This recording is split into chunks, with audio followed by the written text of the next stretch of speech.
Hello there, welcome to my channel. This is Logic from devten.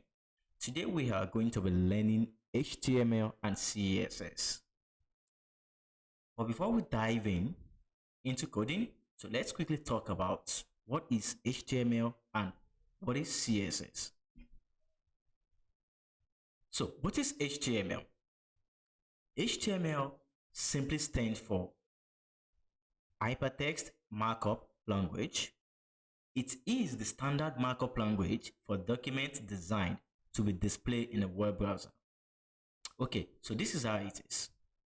We use HTML to design a document that display in a web browser, that is a web page.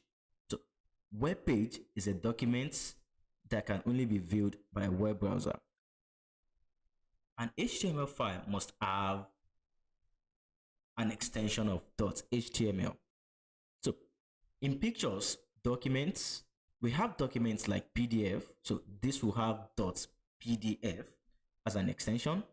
For pictures, images, some might have .jpeg, .png, .gif. So the same thing goes with HTML documents. It must have an extension of .html. This will help the browser to know that it's an HTML document.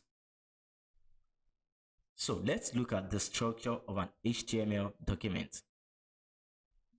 So from line 1 right here, we have the doc type HTML.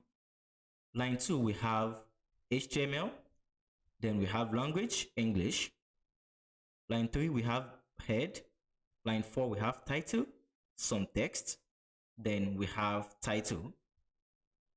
Line 5 we have head. Line 6 we have the body. Line 7 we have some contents. Line 8 we have body again. Line 9 we have HTML. So if you look at the first HTML on line 2, it only has the less than sign than HTML, but the one on line 9 has less than sign, backward slash, and HTML. So this differentiates them from each other. The first one is open tag, while the last one, that is the one on line 9, is closing tag. So whenever you open an HTML tag, you want to close it. For example, on line 3, we have the head tag. Then on line 5, we have the closing head tag. Then on line 4, we have the open tag for the title tag. Then we have the content inside. Then we have the closing tag. So we're going to talk more about tags later on in the course. Looking at the structure of the HTML, on line 1, we have the entry point for our HTML document, which is the document declaration, doc type. On line 2, we have the parent tag, that is the HTML tag. Then inside the HTML tag, we have these two tags, the head and the body. The head simply contains all the meta information about the page. When I say meta information, I'm talking about the title, the meta description, the responsiveness, that is the metadata for responsiveness, and the body tag contains the contents, the visible part of your web page. That is what you actually see in your web browser. When you navigate to any page, to any website, to any web page, what you actually see in your browser is whatever they have put inside the body tag.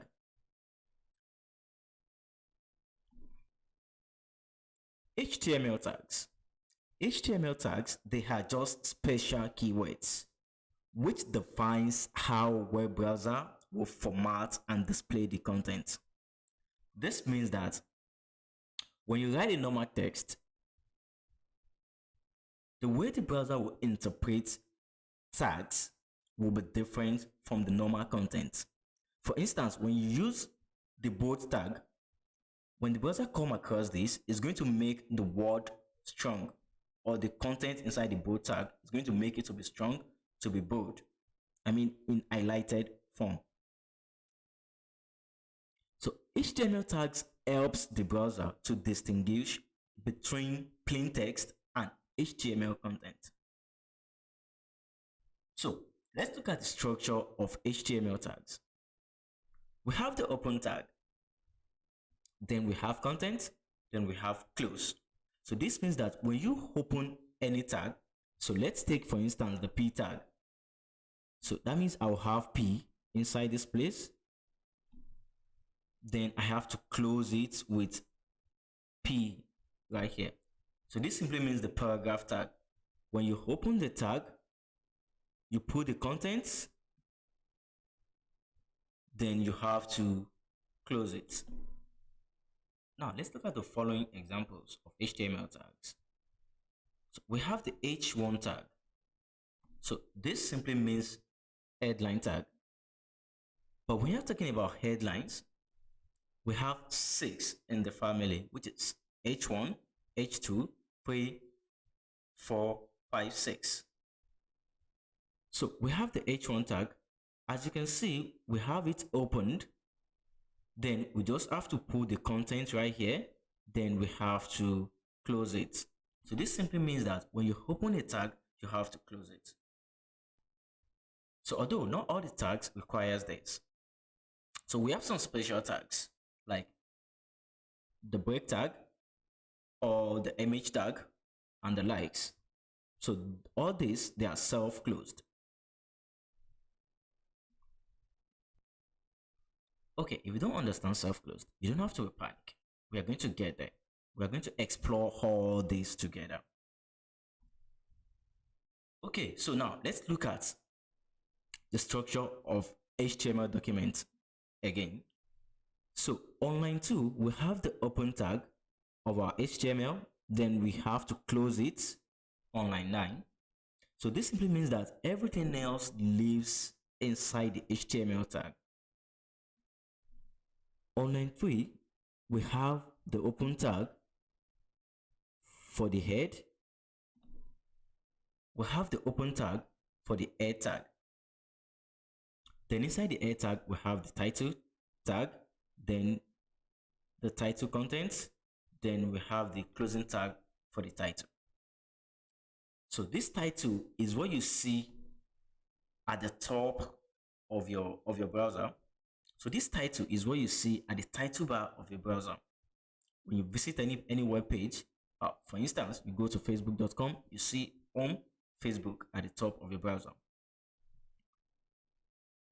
So on line 6, we'll open the body tag, then we close it on line 8. So when you open a tag, you have to close it, except the tag is one of those special tags. Okay, so enough of HTML. When you say CSS, what is CSS? What do you really mean by CSS? The concept is actually very, very simple. HTML is used for the markup of the web page, that is, the structure of the web page. But CSS, on the other hand, is used to style the web page, the web document. When you're working on a graphic work, as you're going, you have to apply some position, some styles, some colors. You have to apply colors and all that. So we use CSS to perform something like that. So CSS simply stands for Cascading Style Sheet, which is a language used to style a document written in a markup language such as HTML. So this is actually pretty simple. When you write a document in HTML, in order for you to apply color, font face, font size, the size, you want to target the background and all that, you use CSS to do this. Then a CSS file must have an extension of .css. So just like the HTML, when you write a CSS code, you have to save it with .css. No matter what you're using to save it, you have to say .css at the back. So this will make the browser to know that, okay, this is a CSS file.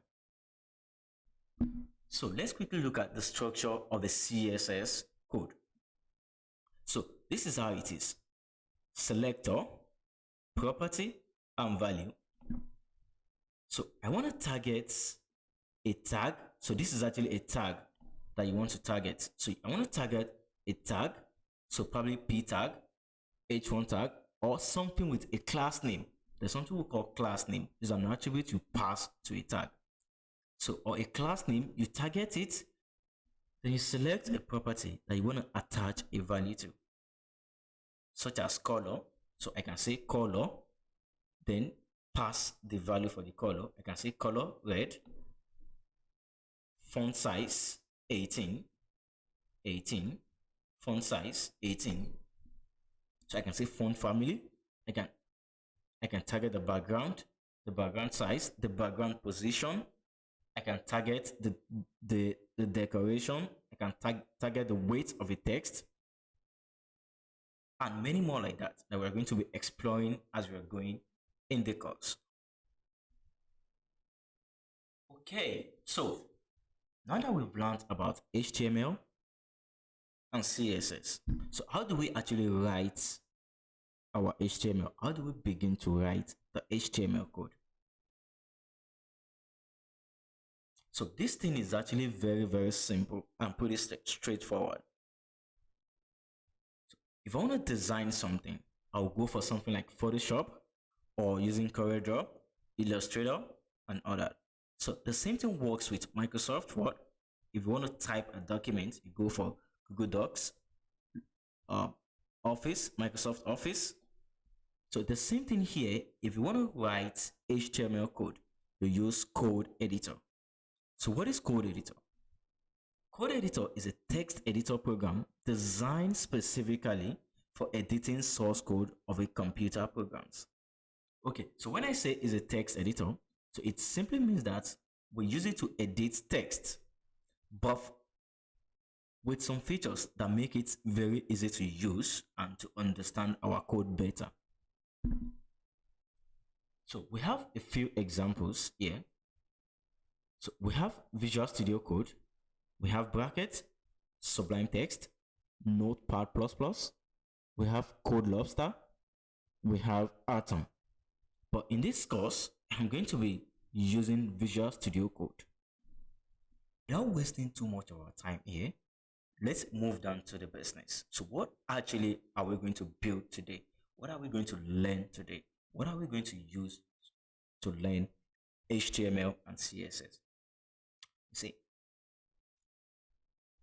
my way of learning, I prefer learning while you practice, because that is when you know if you are doing something wrong, if you are doing something right, or if you are doing something wrong, then you can fix it at that point.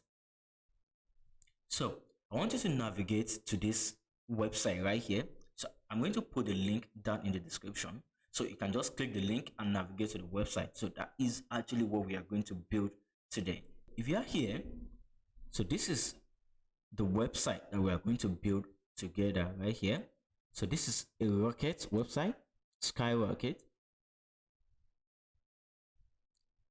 So this is a static website that we're going to build together.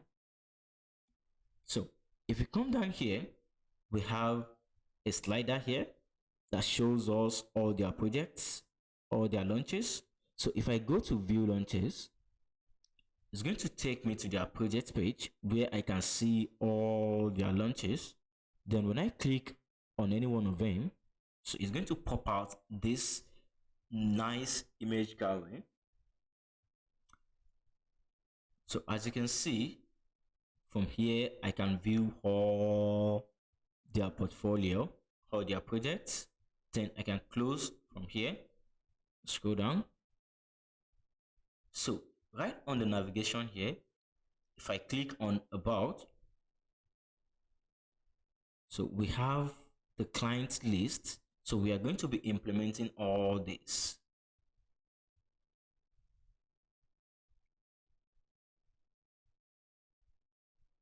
I'm going to be using Visual Studio Code. So if you don't have Visual Studio Code, So you can navigate to code.visualstudio.com. This is also available for Mac system, for Linux, and for Windows. So I'm on Windows. I'm just going to click on download. Okay, so thanks for downloading Visual Studio Code for Windows. I'm going to hit enter. Okay, so my download is done. So I'm just going to double click on this in order to start the installation process. Right from here, I'm going to accept, of course. Next. So you have to make sure you take all this, you mark all this. So you have to make sure you do all this. So this is actually optional. So you can mark that, then proceed to next, and then you install.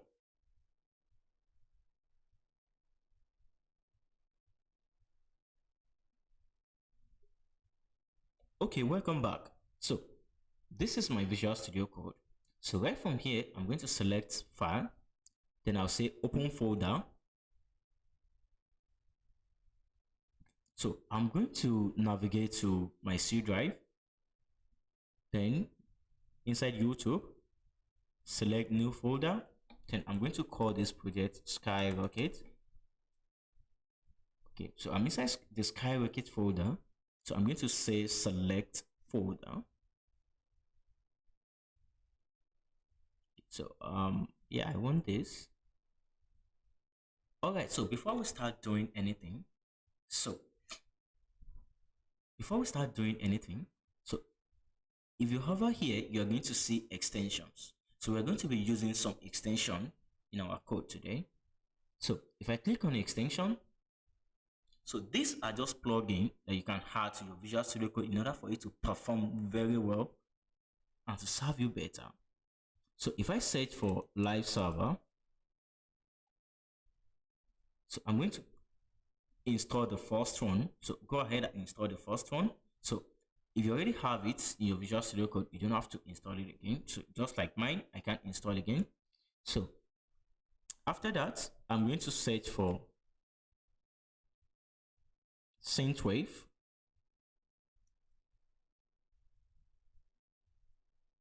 So this is it. So I'm going to install that. Then I'm going to enable it after the installation.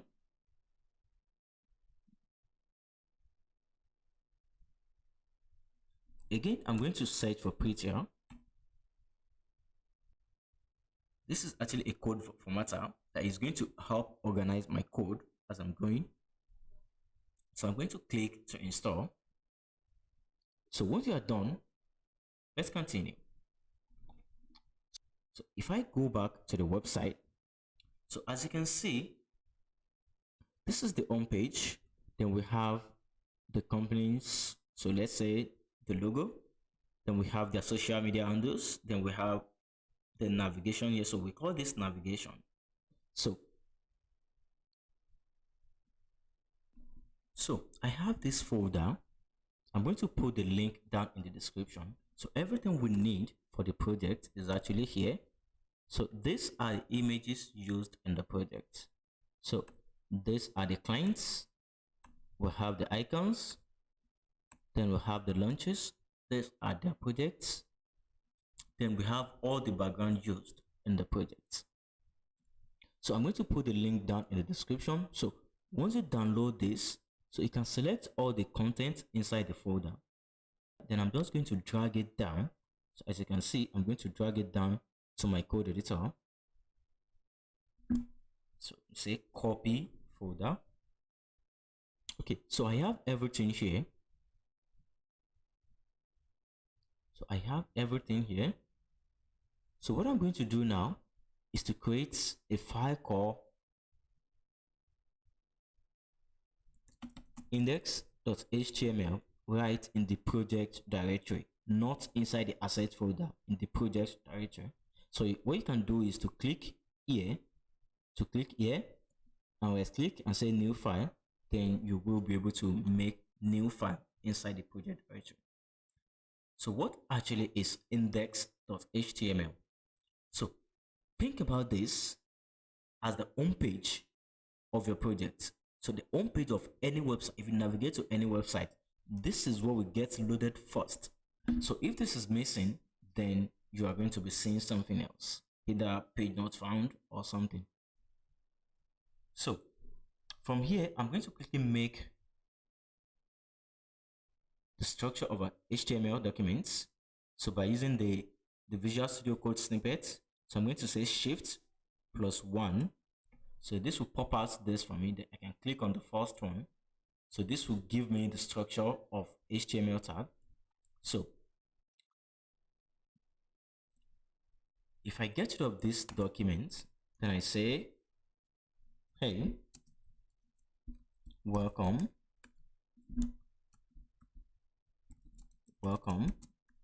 to my channel.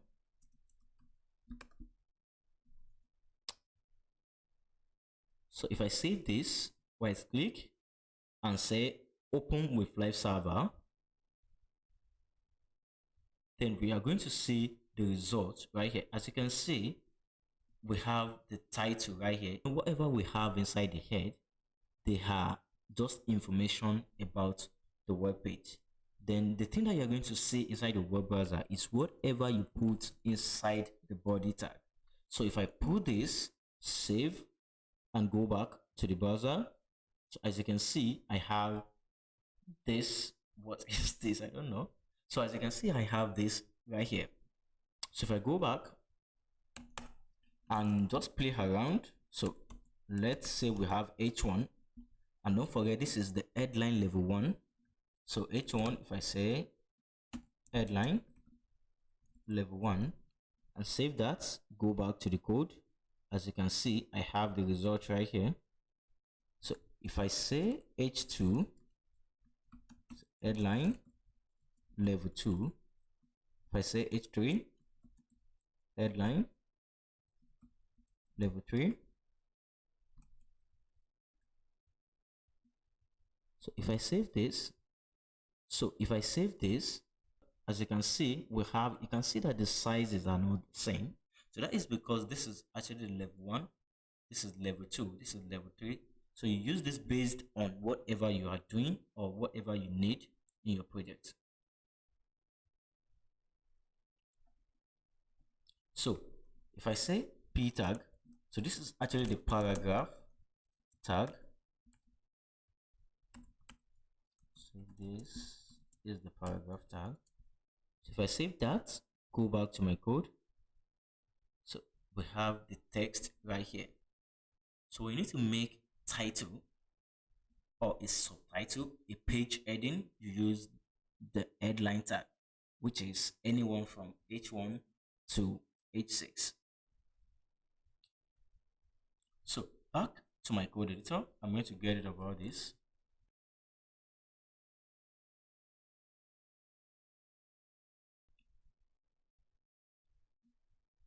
Then let's check our project again. So right now at the top of our page, we have these 3 images.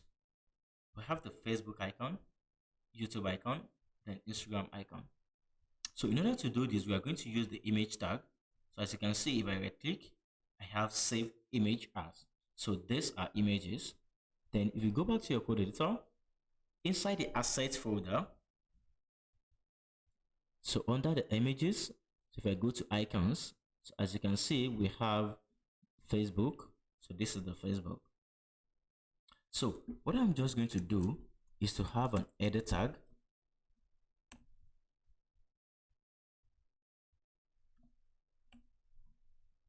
So this edit tag doesn't really do any work. Just that is a container and it's going to be at the top, just as the name implies, edit tag. So inside the edit tag, I'm going to have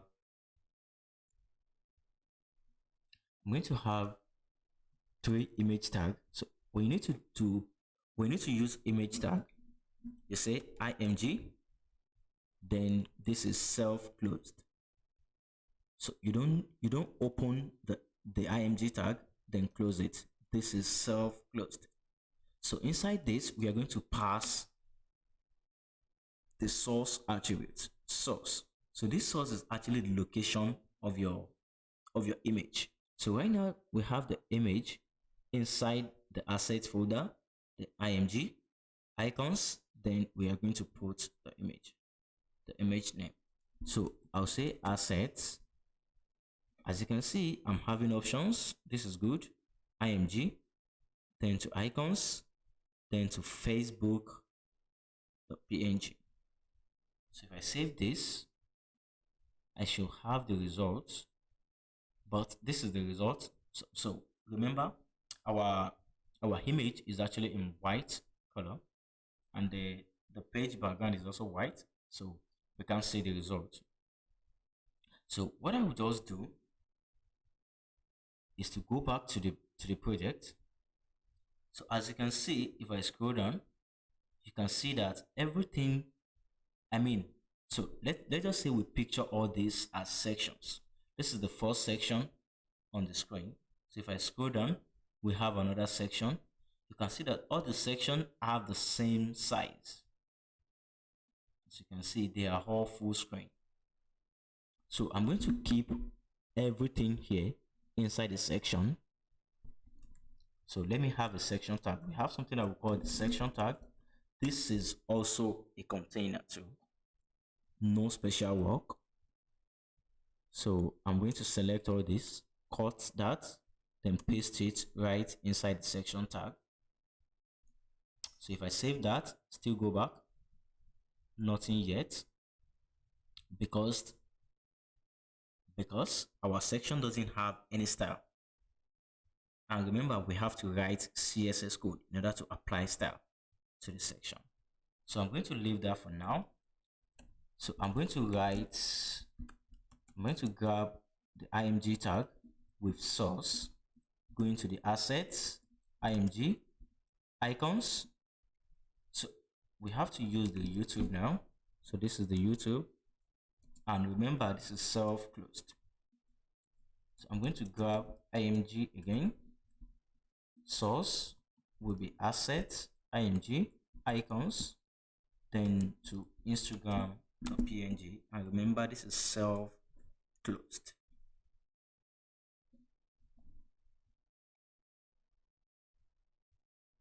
Okay, so now that we have all this, we actually want to see what we are doing.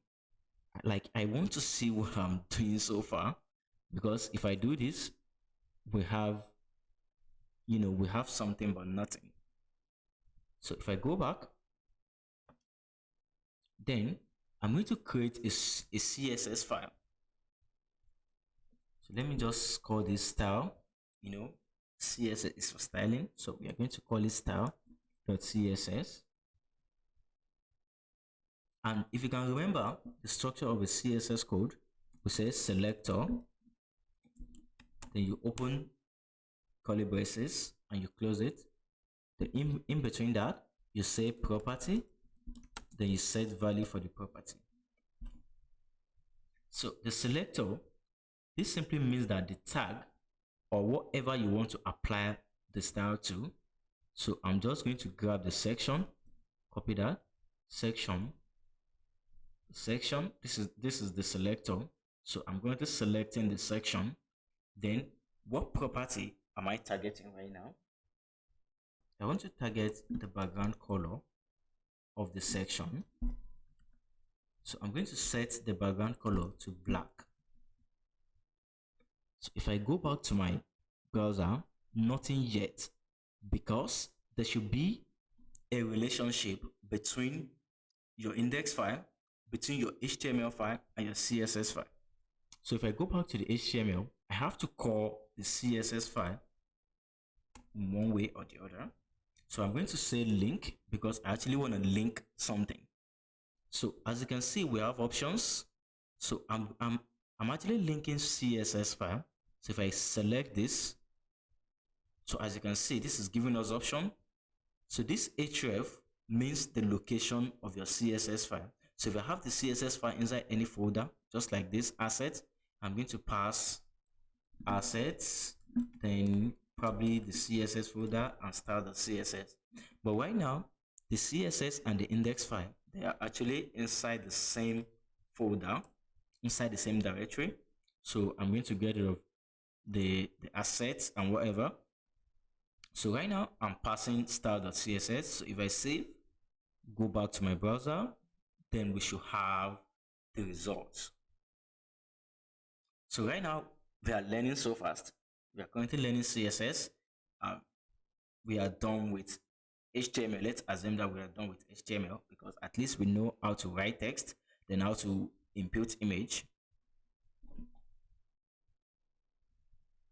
Okay, so with that being done, so what I actually want to do is to organize my code very well. So I'll go inside the assets. Inside the assets folder, I'm going to make a new folder. I'm going to call this CSS folder. So this is going to stand for all my CSS code. Close this. So what I will do is to right click on the style.css, then I'll say cut. Then on my CSS folder, I'm just going to say paste. Okay. So if I go back to my browser, so we have nothing again. We have nothing again, simply because the location of our CSS file is not the same as this. So we have to pass the actual location by saying assets /CSS /style.css. So if I save this, go back, we are going to see the results. Okay. Okay, so we are going to do some quick styling. We are going to do some default styling. So if I say star or asterisk and open curly braces, so this simply means that I want to target all the elements in my web page, all the elements,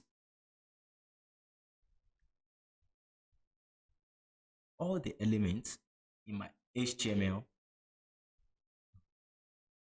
all the elements inside my HTML document. So if I target all the elements, so if I do something like property, I say something like height, then I say 10 pixels. So the pixels, don't worry about this yet. We are going to talk more about that as we are going. So if I go back to the browser and check, you can see that we have everything very, very small.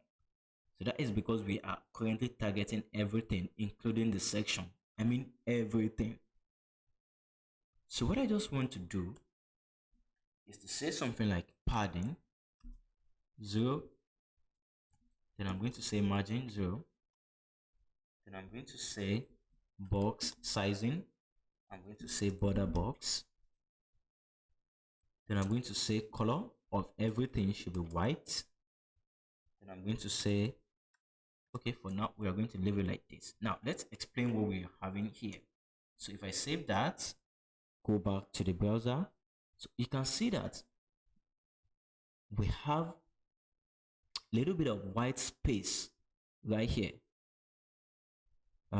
Let me go back, copy all this, save it back, go back to the browser. As you can see, we have some spacing right here. Then we also have here and here. So by default, your browser always gives spacing to all the items. So what I'm doing here is that I want to close all the inner space, that is padding. Then I want to close all the outer space, that is margin. So I want to close everything. Then I want everything to have color of white.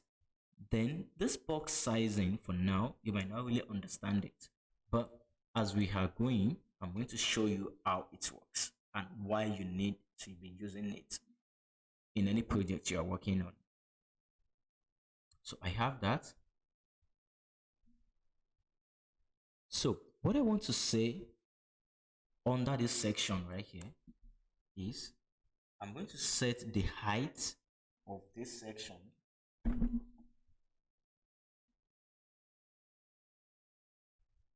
to 100% of our screen, which is 100 view height. This view H simply means 100% of the screen size. So if I save that, go back to the browser, as you can see, we have the black all over the screen. So this is 100% of the screen, 100 view H. And don't forget, our header doesn't have any style. The black background that you are seeing right here is for the section. So if I come here and say something like header and say background should be white. If I save that, go back to the browser, as you can see, we have it right here, but all the images are also in white. So in order for us to see what is actually going on, let's change it to red. Go back. So as you can see, we have the red background and we have all our images. So we don't actually need this. I'm just going to get rid of it. So right now we are writing our HTML code with CSS.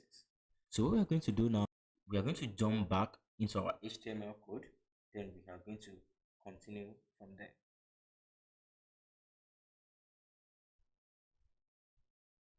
So I have the header inside the section. If I go back to the actual project,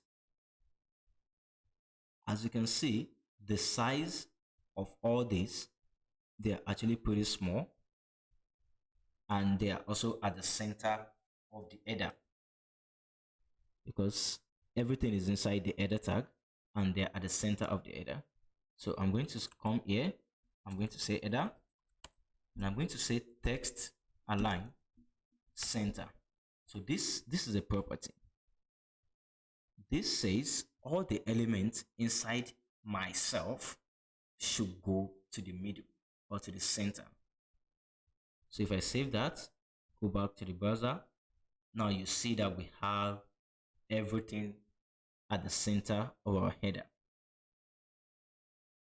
In order for me to know that they're actually at the center of the header, I can just say fonts, I can just say background to be red. So then go back. So as you can see, we have the header right from here to this place. So we have them at the middle of the header. So I'll get rid of this background.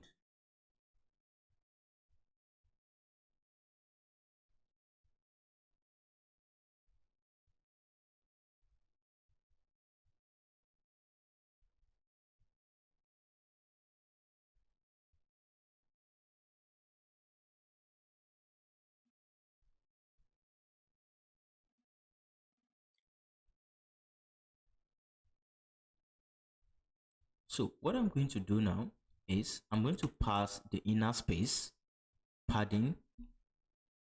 So if I say padding, and if I say something like 100 pixels and save that, so as you can see, we have some spacing at the top. Then if I check it very well, I also have at the left, right, and bottom. But what I want to do actually is to just say padding top. That is, I want this to apply to the top alone. So that is padding top. But this is way too much. I'm just going to make it 10 pixels. Save that. I'm also going to say padding bottom. That is, spacing from the bottom should be 10 pixels. So what I can do now is to reduce the size of all the icons. So I'm going to target image. So I'm going to say height. So I'm going to set their height to 33 pixels. Then I'm going to say their width, the width of the image to 33 pixels as well.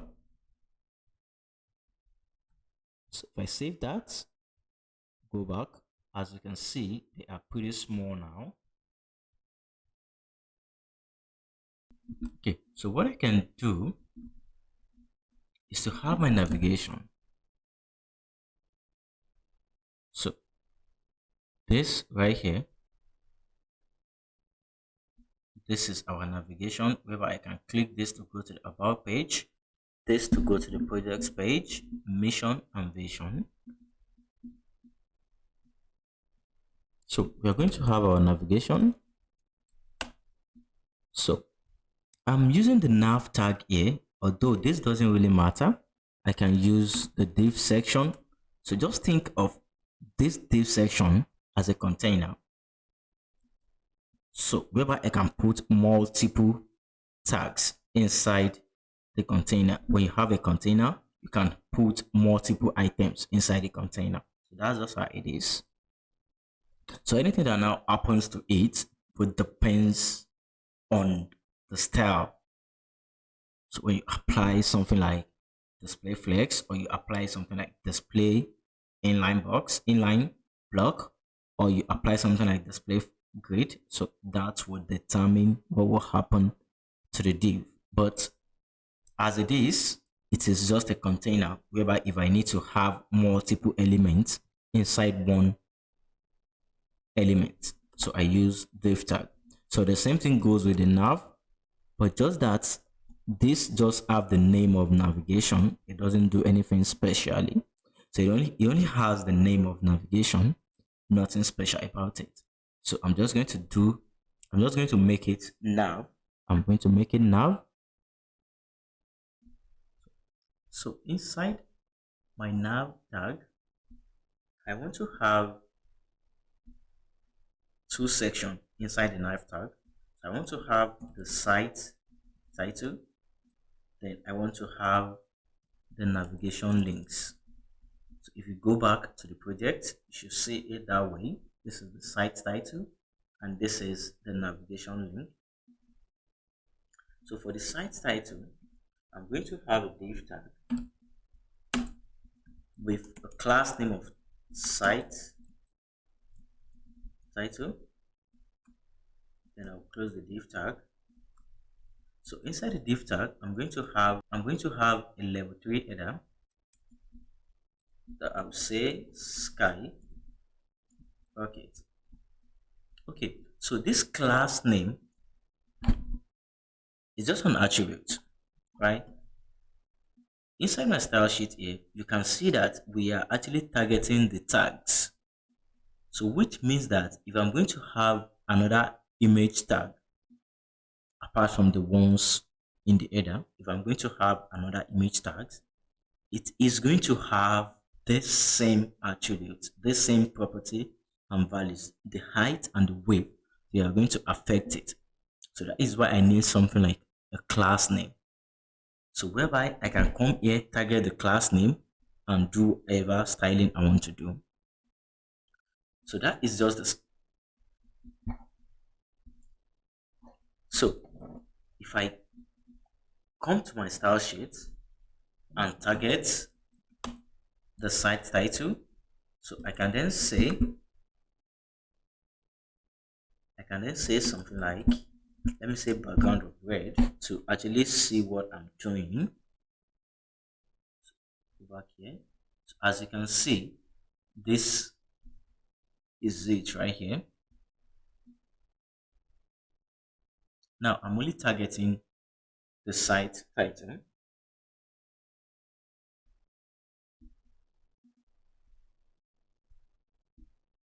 But I'm going to get rid of this and go back. So after the site title, I want to have the navigation links.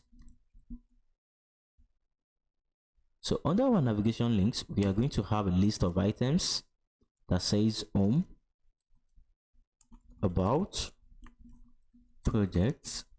Then we are going to have mission and vision. So all these are list items. In HTML, in order for us to use list, we use the UL tag. This is called unordered list. So this is called unordered list. So inside the UL tag, this will actually tell the browser that whatever that is coming next is a list. So how do we represent each items of the list? So I'm going to say li, this is the list item. So I'm going to say home, Then I'm going to say about. I'm going to say projects. Oops, this should be project.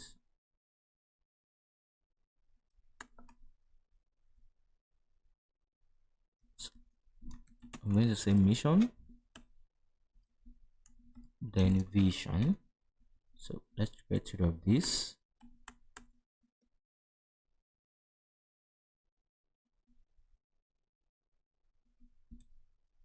So I'm going to add a class name here. I'm going to call it the navbar, that is the navigation navbar.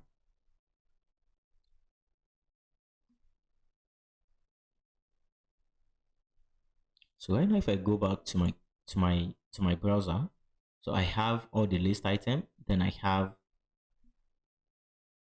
the site title. So right now, I want all these to come to this side. Then they are going to be stacked horizontally instead of vertically like that. Then I want to create some spacing right here. So what I'm just going to do, inside my style sheet, I'm going to have a container that is a class name. So I'm going to set the width to 1200 pixels. Then I'm going to set the margin to 0 auto. So I'm going to explain all this. I'm going to add the class of container to my nav. I'll say container. So if I go back to my browser, so as you can see, we have space right here, and if I'm not mistaken, we are going to have space right here. So in order for us to test that, I can just pass background to my container class.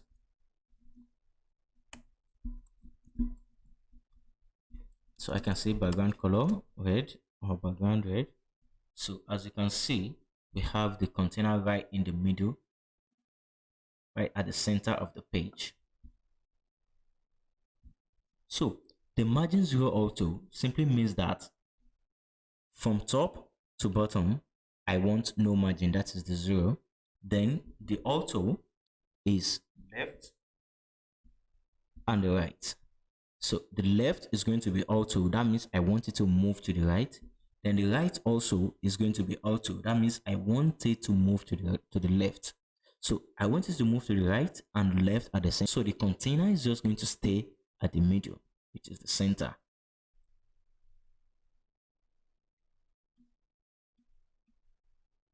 So coming back here, I'm going to get rid of this. So in order for me to style this, I'm just going to target the nav at first. So when I target the nav, I'm going to convert it to a flex box. We stack all the elements inside the flex box horizontally.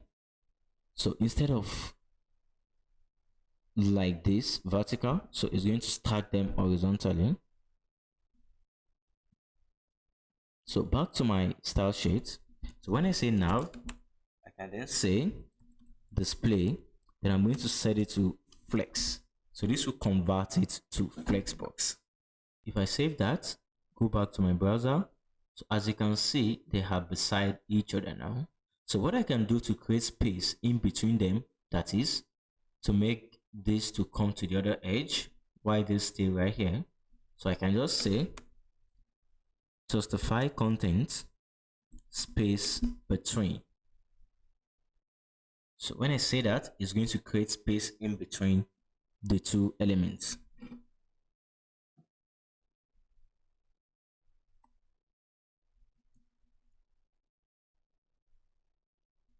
Now we have this.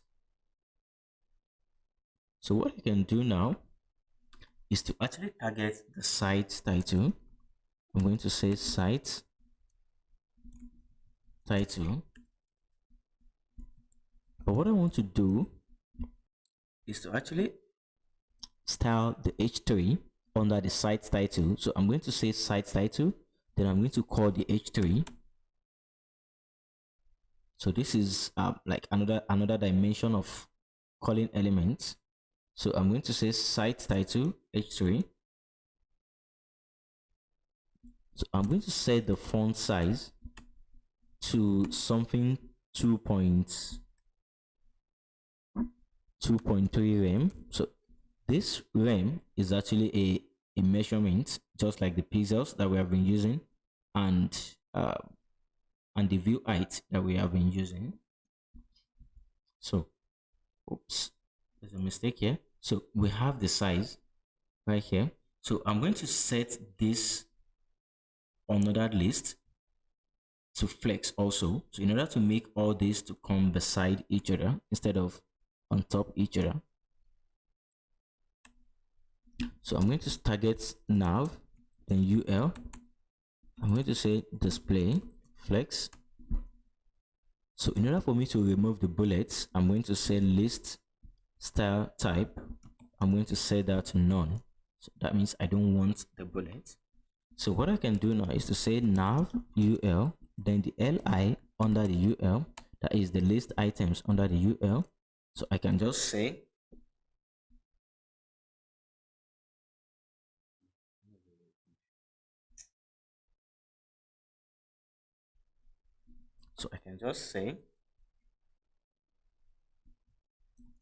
font size 18 pixels. So in order to increase those, I'll say font size 18 pixels. Then I'm going to say margin left to 30 pixels. So this will create space by the left, so 30 pixels.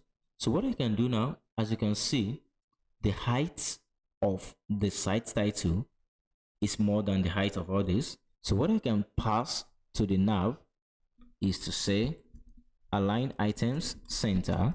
So this is going to center all the items vertically. Go back to the project. So we actually have the home page, which is the current page. We have it underlined, as you can see. So if I go to the above page, we also have it underlined. So we are going to go back to the code. So I'm going to say nav li, then active. So what I'm saying here is that I want to target the li that has class of active. So when I do that, I want to set the position to relative. Then I'm going to say nav ul li again. So I want to target the active again.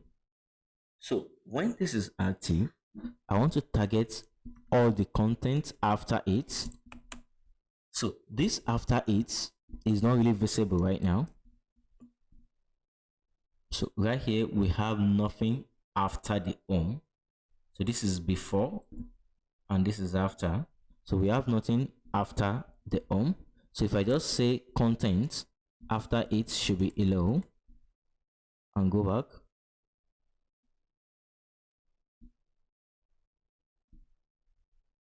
Okay, we are not seeing anything yet because we don't have any li with class of active.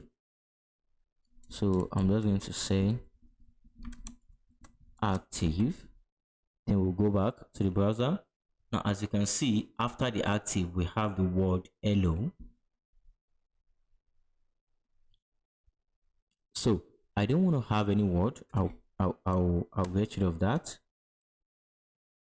So what I actually wanna do is to say border bottom. So that is border bottom. I want to say 1 pixels, then solid. So I'm going to use a color here. I'm going to use a yellow color. So I'm going to say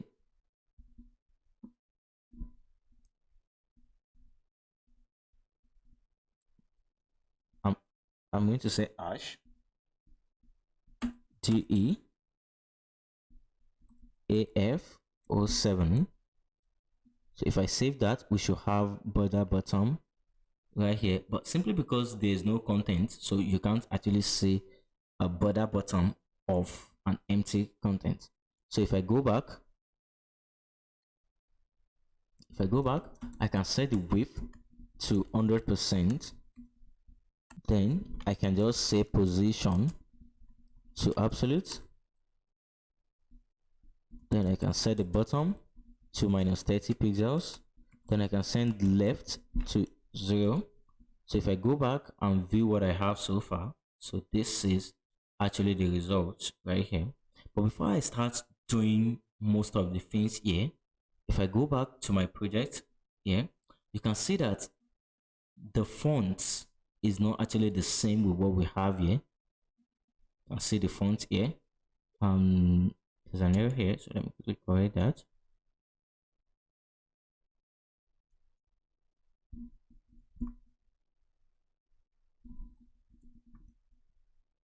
So what I'm just going to do right now is to declare a font file inside my CSS. So I'm going to call it font.css. So right now we want to use our own font. We don't want to use the font. We don't want to use the built-in fonts of the CSS. So in order for me to see all the built-in fonts, so I can come here, right where we target all the elements. I can say fonts family.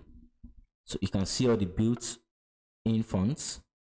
So if I go for this and I save that, going back, you can see that we have a different font character, but I don't want to use this either.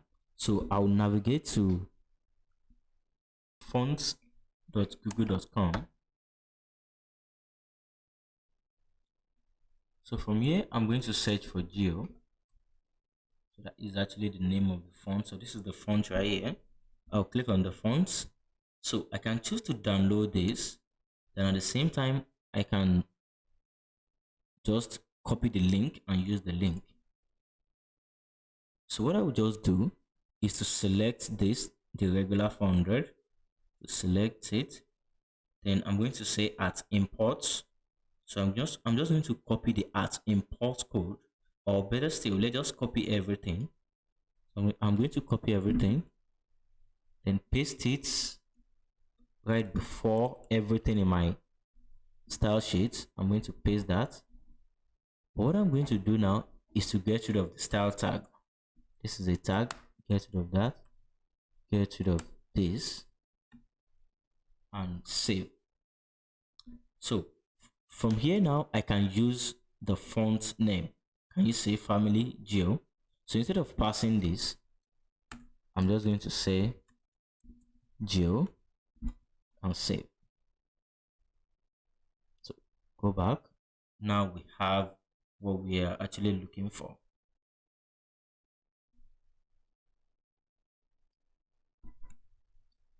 So far we are moving on. So what I can do now is to get this closer to its parent. So right here I said minus 30 pixels. So I can just set it to minus 10 pixels. So that should actually fix the problem here. So we have it more closer. So which means that if I add the active class to this about, we are going to have the same result. So let's quickly do that to see what we are doing. So active, save. So we also have the underline here. So if you check inside the readme.md, we have all the content that we are going to be using. And this is actually the color code. This is the color code. So inside the font.css, we are not doing anything there again because we have imported it directly. So you can just get rid of it, delete. So we are good with this. So what we need to do now is to actually change the color of this rocket alone.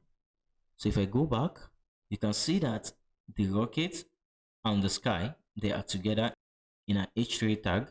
So what I can do is to actually have a span tag. So this span tag doesn't do any thing special. So it is just an inline tag. So which means that this is not going to create a line break. So it's just going to relate with the parents, not that it will go to another line. So if I save that, and you can see that we still have it here. But if I change this to something like div tag, so I just want you to see the difference between the div and the span tag. So if I save that, so you can see that the div takes it to another line. So, and we don't want that to happen. So I'm just going to change it back to span. Then inside my style sheet, I can target the span. So I can just say something like site title h3, then the span under the h3, then this should have color of this. This is our primary color. Then I'm going to save that. So yeah, now we have this. So one thing that is actually missing here is the background of the section. So since I'm going to have multiple sections in my project, so what I can do is to actually pass a class to this and just call it home top. So this is what we are going to call this home top section. So inside the home top,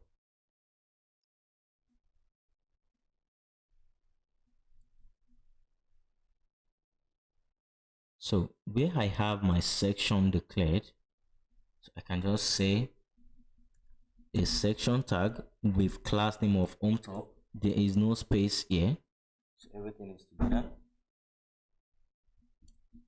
So I'm going to drop my CSS here. I'm going to say background. So now we want to use an image as the background. So I have to say URL.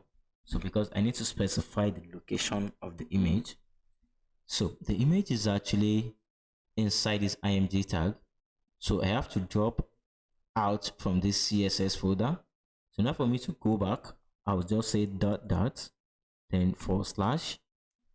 So I'm currently one step backward from that folder. So I'll go to the img folder, then /. So I'm actually looking for the bg one. I'll select that and save. So we will have this right here. So now that we have this, so something that might actually happen in the future is the size of our background, but we are not going to target that for now, so that you can see that, oh, this is the size. So I'm just going to leave that right now.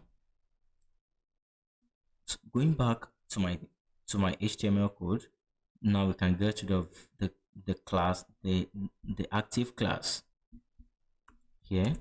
Save that. Okay, so this is looking good. So right now we need to target this text right here. So we're actually going to call this banner. We are going to call this banner, and everything is still inside our section. So right after the nav, I can just make a comment. So this is how to make comments in HTML. So I type >, shift1 --. So this is going to make a comment for me. Then I can just say banner. So as for me to know that, okay, I'm currently working on banner. So on top the nav tag, I can do the same thing and call this nav. So for the banner,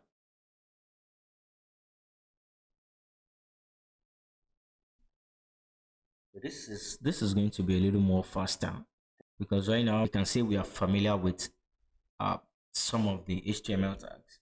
So the banner, I can just have a div tag with class name of banner, close that. Then inside the banner, I'm going to have another div tag with class name of banner inner. Then inside that, I'm going to have an h3. So the content that is actually going to be inside the h3, you can come to the readme.md. Whoops, it's not there. So let me just go to the project right here. I can just select that copy. If you look at our code structure, we said we have the banner, which is all this area. Then we said we have banner inner, which is this almost transparent black. Then we have the h3. So if I go back here, paste what I copied. So right now I want to create a break after the TO, after the toe. I want to create a break. So I'm going to use the BR tag to create a break, and this is also self-closed because I only need a break. So this is self-closed. So if I save that and jump into my browser, so now I have the banner right at the top here. So I have to apply some style. So I'll jump back to my code editor, go to style.css. So right at the bottom, I'm gonna make a comment. So you just have to hit Ctrl// that is comments in CSS. I'm gonna say banner. So right from there, I'm gonna tell the browser that my banner is gonna have height of, so if I say 100 VOH, that is, it should cover the screen, but I don't want that to happen simply because I already have these two elements. So what I'm going to do here, I'm just going to say calc. So I want to calculate 100 VH minus the height of both elements. So that should be 125 pixels. 125 pixels. So I'm just going to say 128 pixels. So this is how we minus something in CSS. So I say calc. So calculate the subtract this from this, then give me the result. So I want to use the result as the height of my banner. So I can now say display flex. The reason why I'm using flex is I actually need to move the banner inner to the middle right here. That is why I need to convert it to flex box.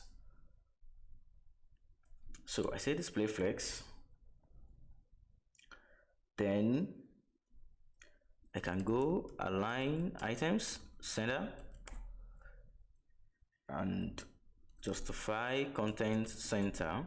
So justify content is going to move all the content right from the left to the center. Then align items is going to move all the content right from the top to the middle.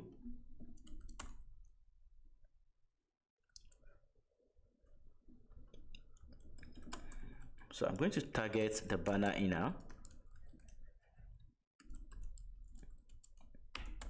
So the background is going to be RGBA. Let's say background, or better still, let's just say black. Then when you hover your mouse on the color, you're going to see this color picker. Then from here, I can drag this down. This is the transparency. I can actually drag it down to something 0.7. 0.7. Yeah, I'm actually cool with this 0.7.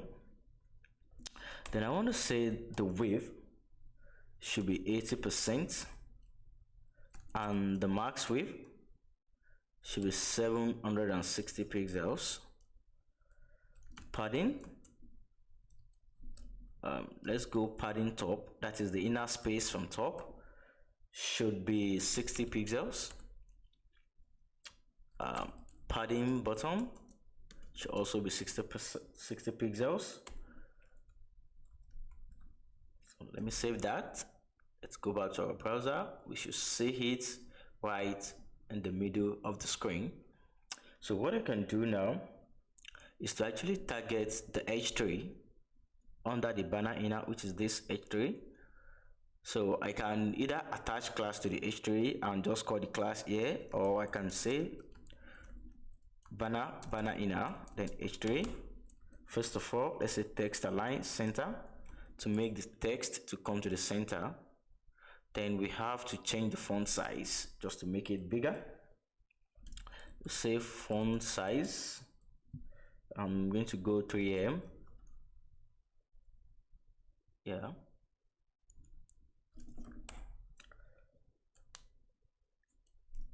Then I can just say font weight. So let's give it lighter. That is way too bold. Text shadow. So let's just go 7 pixels. So you can actually play with this to know how the shadow really works. But let's see the results. Yeah, if you look at it very well, we are having some shadow under that. But if you want to be sure, you can just pass 17 or a higher number to that. If nothing is coming up, you can do something else. You can pass in something else here.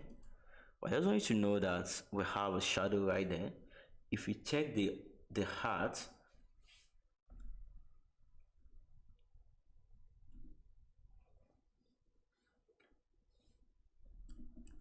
let me go something lower.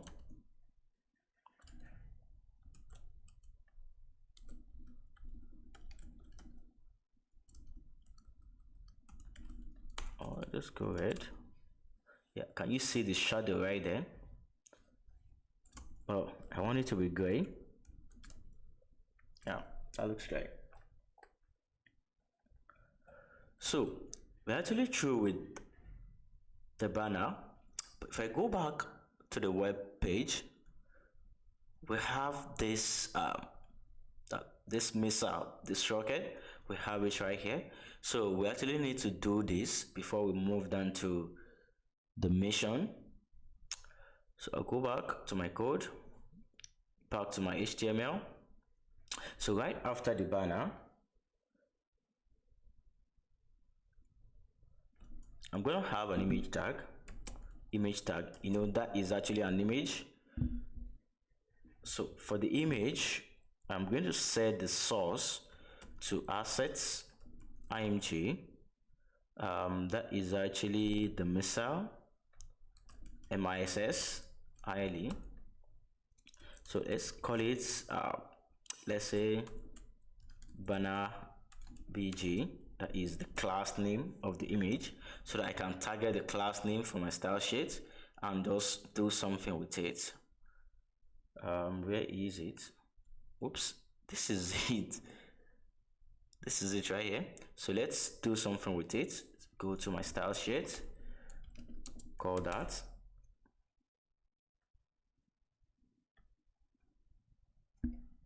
So I'm going to set the height. So let's say 400 pixels. Let's see what we are going to get. Oops, this is bad.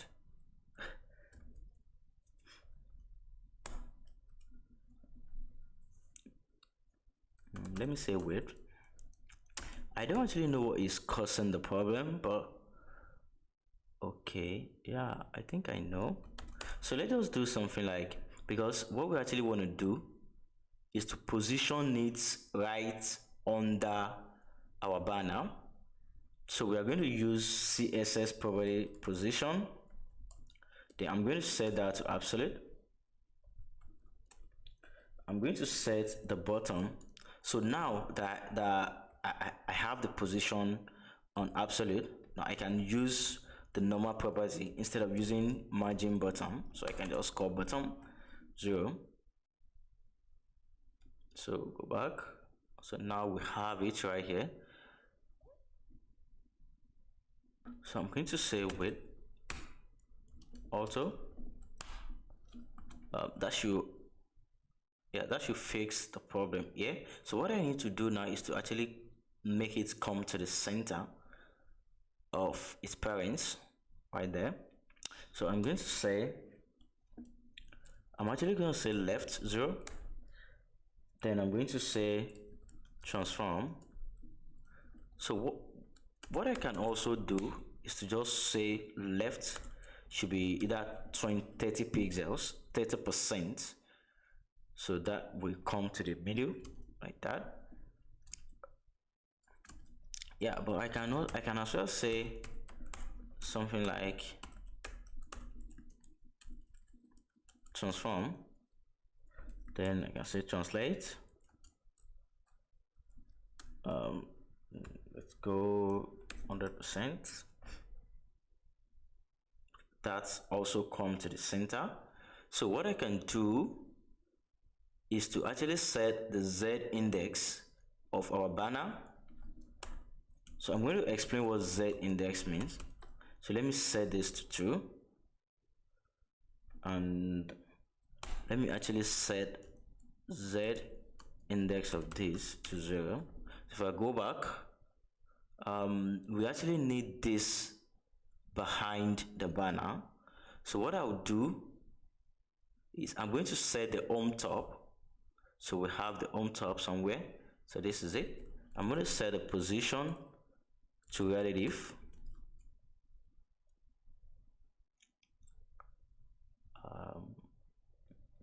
Let me try and move this up. Whoops, just right here.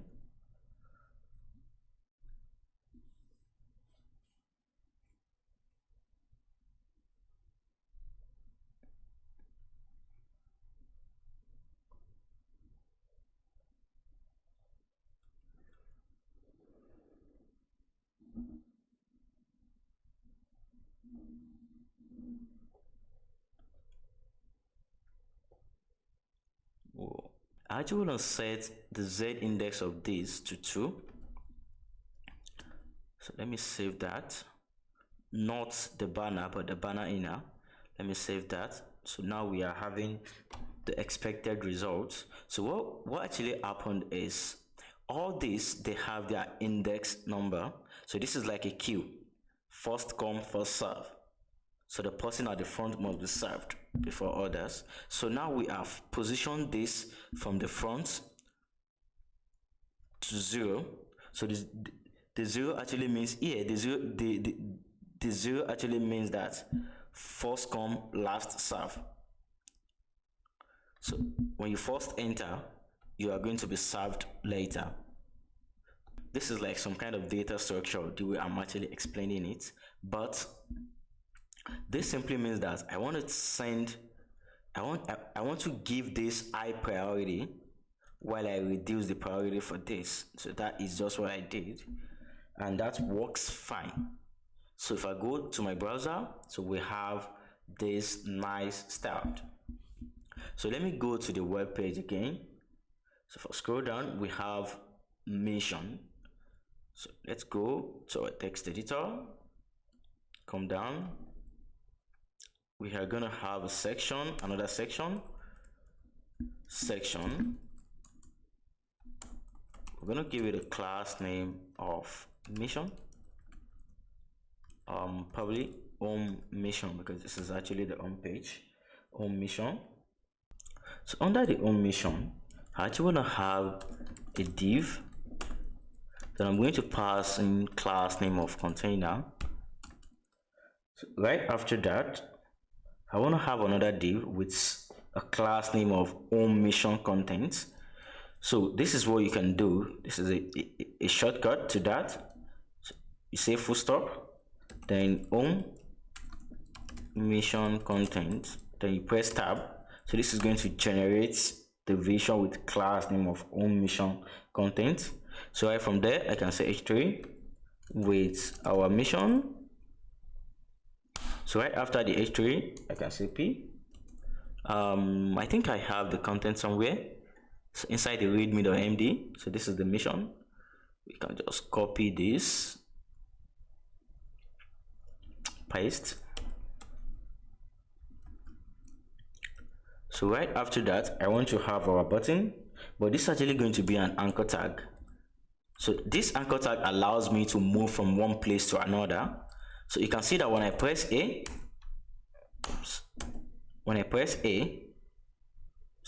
so we actually have this first one on the list. I'm going to press tab, so it will generate the snippet for me. So right inside this place, this is the text that I want them to see, something like click here. Then inside this href, this is where I'm going to say I want to send you to google.com. On the norms, you want to do this https then google.com. So if I go back to my browser, and don't forget we have set all the section to height of 100 view h. So this is the text right here. So if I click this should take me to Google.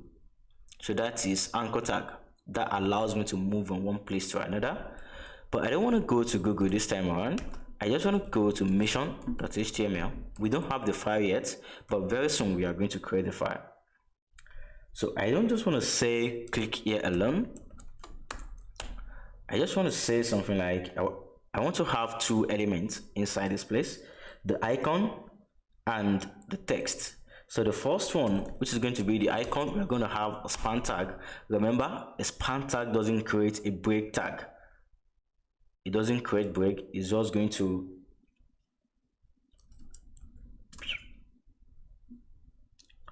so it is an inline element. So I'm going to grab an img tag.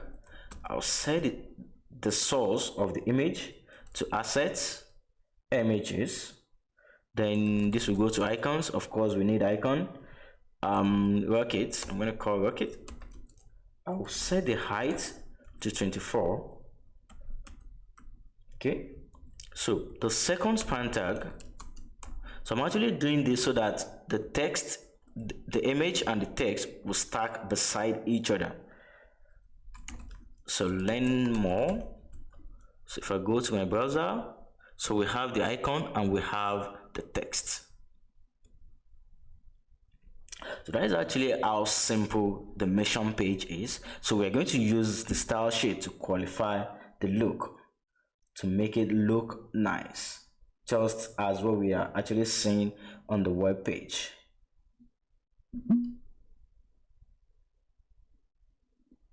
That is mission. Okay, so what I want to do first is to copy this, the home mission, go to my style sheet. I'm going to have a comment, control +//. I'm going to say home mission.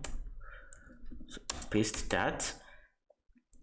Okay, so we're actually going to set the background of this from the black to an image. So remember, if I want to use an image, I have to pass the location of the image, which will come from the URL function. So I'm going to step back one step, then to the image folder. So this is actually the BG2. Of course, it has to be 2. So background size, so I'm going to give it cover. So let's save that and let's see what we have so far. Okay, so one thing you actually need to know is the background position.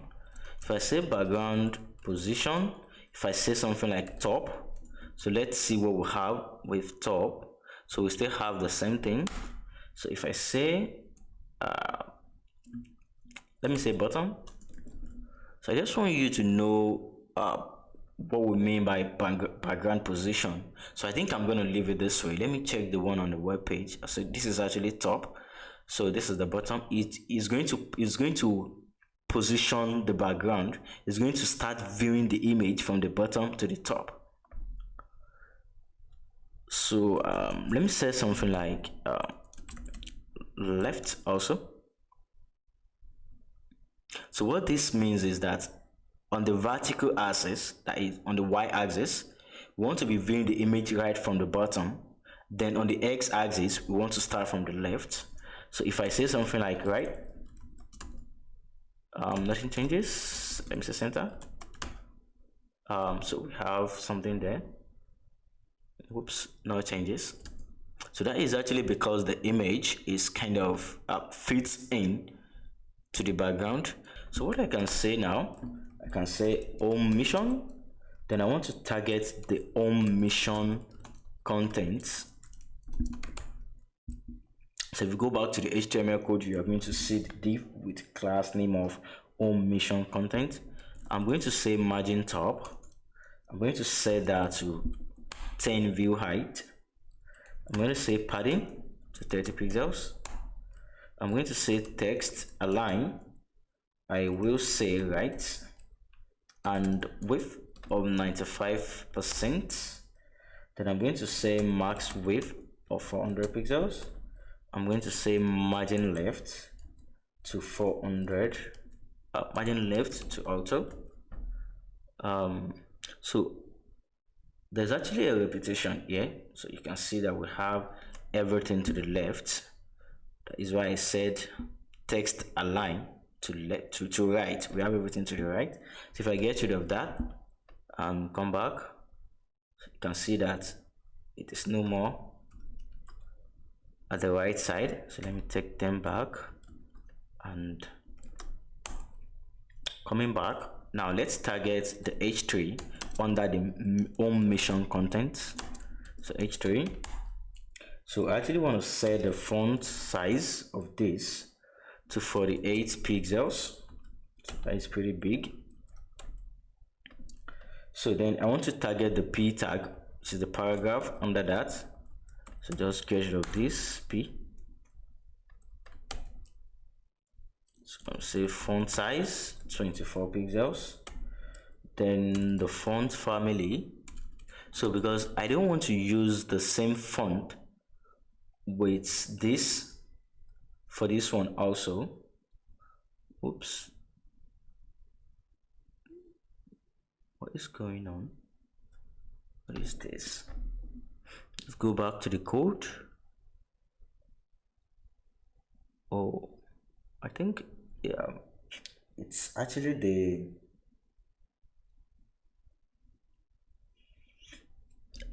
this is actually the problem.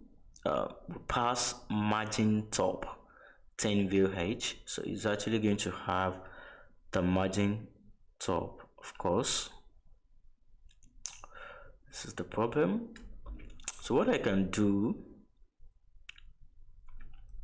I can just pass padding here, padding top 10 VH, and that should solve the problem. So that should close the gap and solve the problem. So padding is actually the inner space. You can see that this is the parent that actually has the padding from here.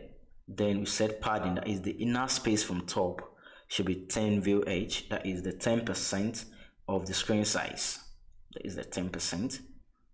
But if I actually give margin, then that is the outer space, then it's just going to shift it down.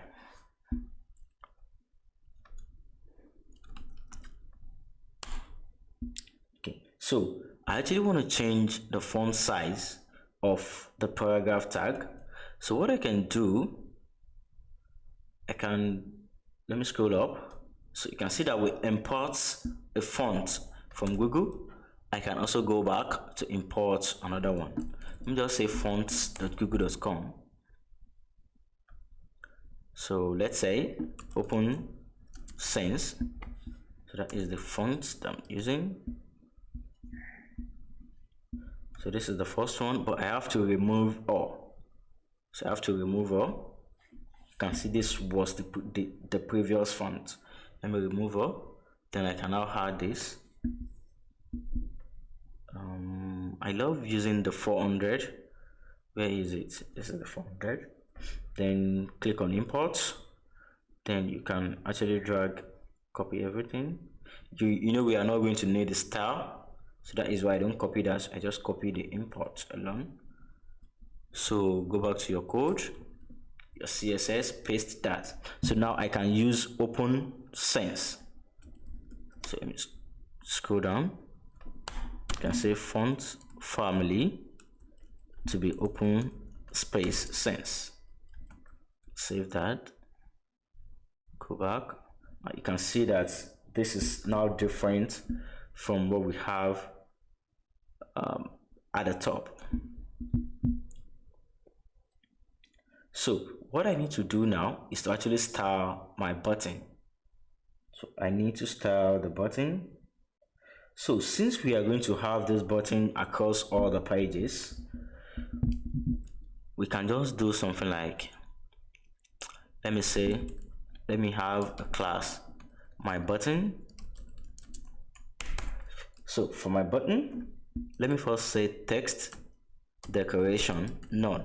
I'm not going to save this. Let me tell you why we need to do this.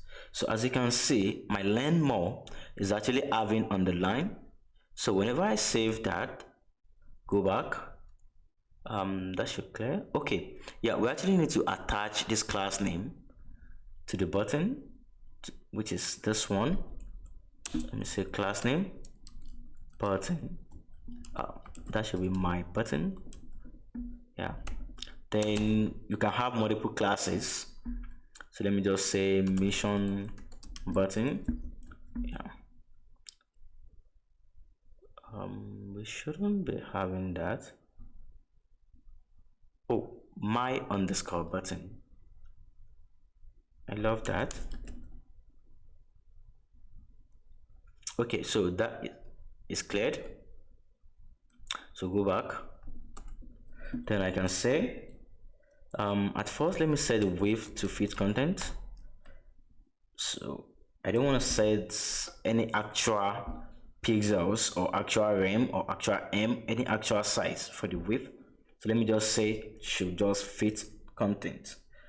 So let me say display flex.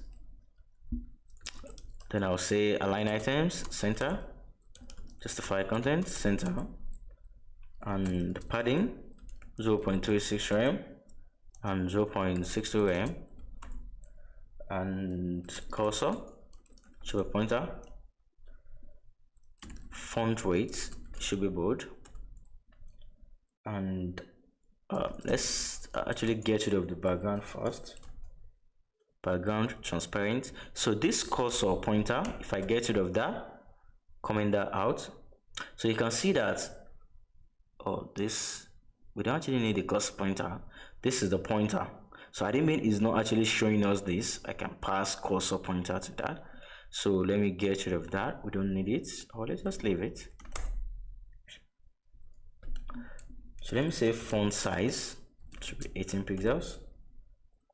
Then let me say outline should be transparent. Then let me say border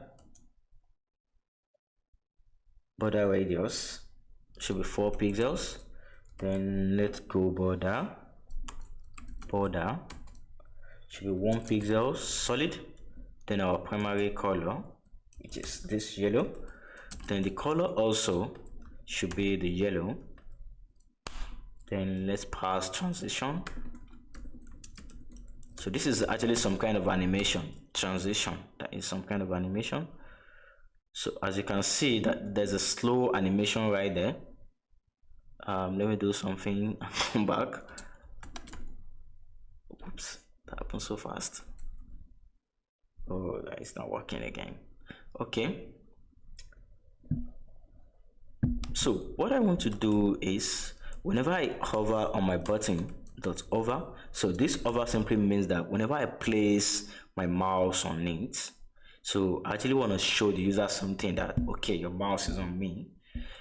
So let's say the background should be the primary color, and the color should be just white. So if I go back, now we are going to see the work of the transition. You can see that it doesn't just happen, it's, you know, like transition. So there's an animation right there. Okay, so what I want to do is to actually make that to come, I think I have that somewhere. So where I set text align right, okay, that is working. So I actually need to move my button to the right side. So I don't want to move this my button because I'm going to be using this class on all the buttons that we are going to be having in this project. If you go back to the project, if you scroll down, you can see that we have another button here. We have another one here. So I want the margin, I want to only set this to the right. So I think I give it a class name then, which is mission button. So I'll just say my button that also have class of mission button. As you can see, no space right here. So I'm looking for a particular element that have these two class name. So what I'll do, I'll say margin left to auto. Then I can say margin top to, let's say, 30 pixels. So we should have what we are looking for. Yeah, this is it. So we have that. That will be all for our mission. Now let's move down to the next one. We still have a lot to do. So let's move down to our vision. So my vision, your vision. Something is not right. So this learn more supposed to, the color supposed to be the primary color. So what I would do is, so I can either pass a class name here, call it last child. So copy that. Then I'm going to come here. I'm going to say my button last child should have color of white, color of primary color rather. So when we have that, I can then say when I hover on my button hover, then the last child can have color of white. So this is actually what is going on here. So when I hover on it, then the last child is going to have color of white. So to my vision, so right after this section, I can make another section. Don't forget, all our sections, they are going to have height of 100 view height. So to this, I'm going to say vision. Then I can have a class name, a div, another class name. I can say vision content, and this is actually going to be inside the container. So place the tool right there. So inside that, I'm going to have the same thing like this. So I'm just going to copy only the h3, the p tag, and the anchor tag. So paste that. So this, our mission, is going to be our vision. Then from the readme file, then you can copy the vision statement. Copy. Then we can replace that with this. Boom. So this is actually going to vision.html.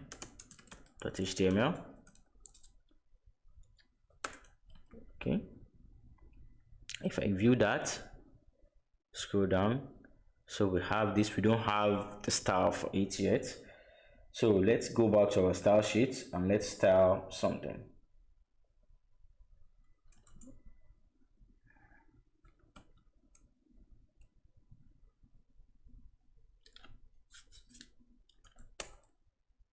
So let me say vision.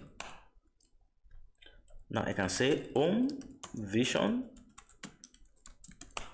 then the background can just be URL, step back, img, then background 3, of course, then background size, should be cover, then background repeats, should be no repeats. We haven't used this function before. So what this actually means is that whenever I'm using a small size image as my background, instead of having the duplicate of the image as our background, we just want the image to spread and cover all the container, the parent. So background position left. So you still remember background position. Something is not right. Vision, not double S. get rid of that, go back. So now we have this styled. Okay, as you can see, the button is right here because we still have the class name of vision button, so that is why the button is right there.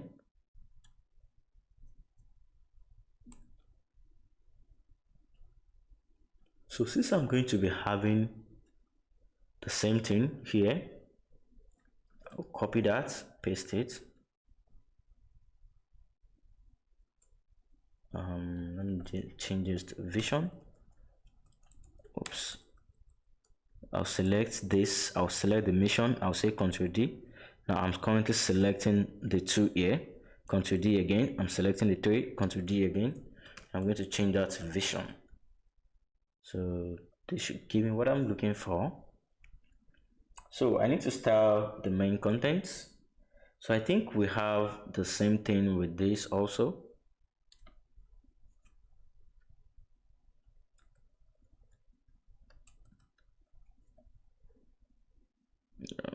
I'll do the same, Ctrl D, change that to vision, and this is not going to be at the right, and is not going to be at the left. So it's not going to be at the right, then this is not also going to be at the right, because this margin left auto means that shift all the margin to the right. So let's get rid of that. So that is it right there.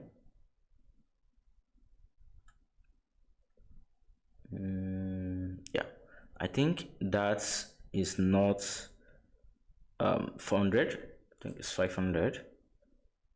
Then the button, we need to go to the HTML code, just remove the mission button from here. Yeah. Okay,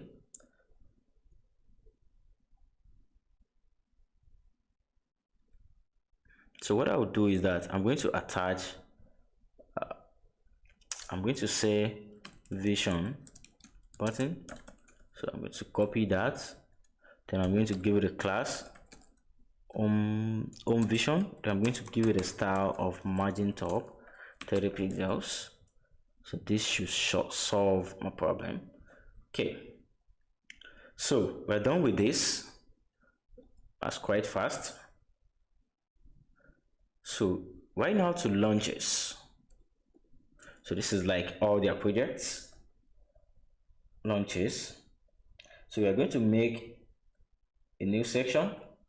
So this is going to take a bit of our time.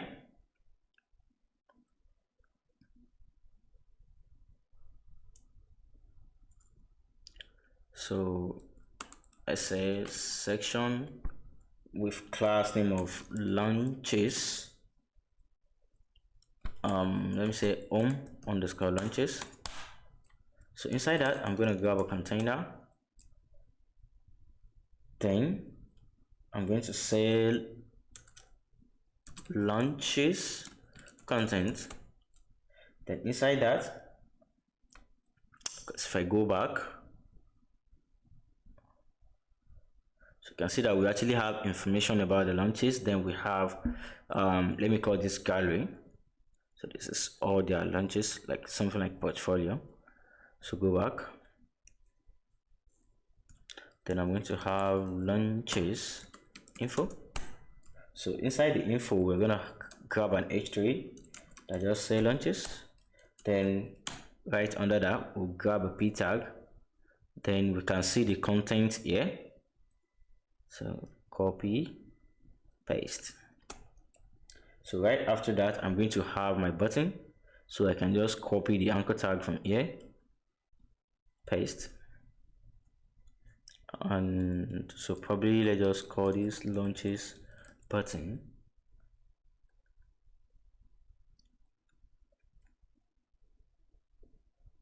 Okay, so we can actually style this first, or better still, so we have the launches info. Then so let us call this launches portfolio. Whoops, I'm writing CSS here. Portfolio. Okay. Then inside that we are going to have images. Then this is going to have, for now we are going to do it with 6 pictures. Let's go 5 pictures first. So inside that I'm going to say a div with class name of image. Then inside the image I'm going to have the actual image tag, and this will point to assets img. That should be launches, then launch 1. So we're just going to duplicate this. Oops. 3, 4, 5. So we are going to change this to 2, 3, 4, and 5. So you can go ahead and add more. Okay, so we're actually done with the HTML for this part. So if I go back, and this is pretty bad. Yeah, I think the reason why this thing is having this default style. If I go back to my style sheet, we have an image up here that we said 33, height 33, and header 33, and width 33. So I think all these images, they are under this header. So I'm just going to pass header, then target the image. So it's not going to affect the rest of our work. So this is it. We have all the launches, and they are pretty bad. I mean very bad. You see that? So we need to actually convert them to gallery, but before we do that, let me style them. Let me go to my style sheet. Let me say home launch.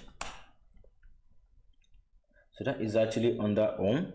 So I'm going to say I want to first set home launch, the background. I think we use launches. Oops, that is it, launches.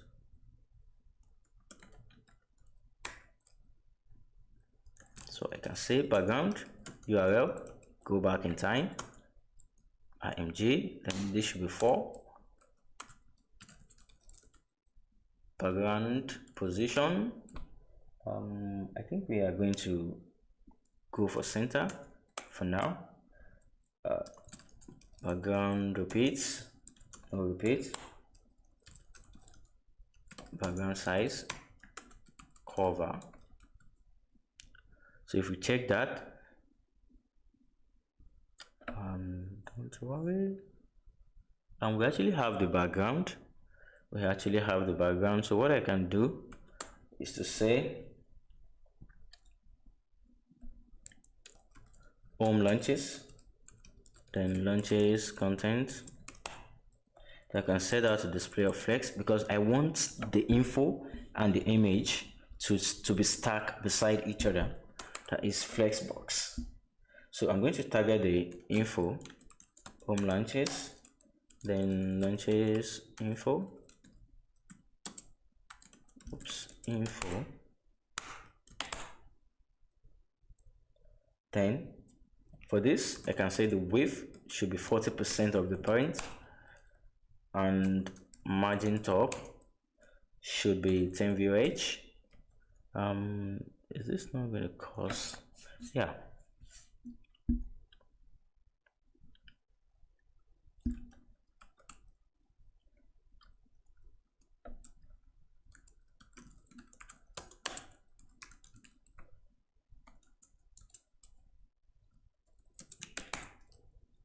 So from here, I can say font size 48 pixels.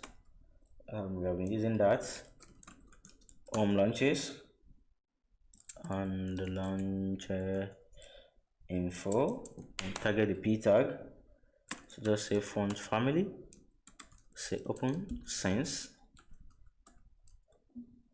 So what we can do, just in case the font source is not available, I can pass a callback font and just say sans serif. So if this is not available, then I just want to proceed with this. So in order to have one irrelevant font, so in order not to have one irrelevant font, so that is why we have to do this. So say font size. Oops. Font size. I've never used that font size adjust. Font size 24 pixels.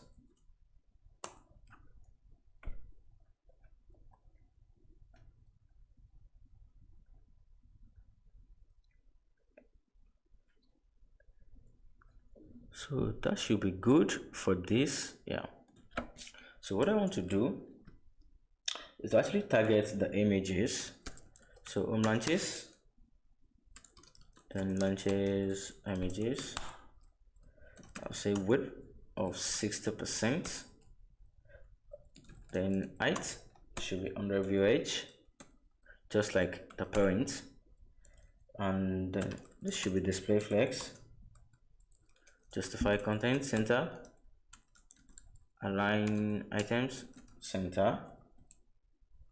And the padding bottom should be 20 pixels. So let's see what we have so far. Oh god.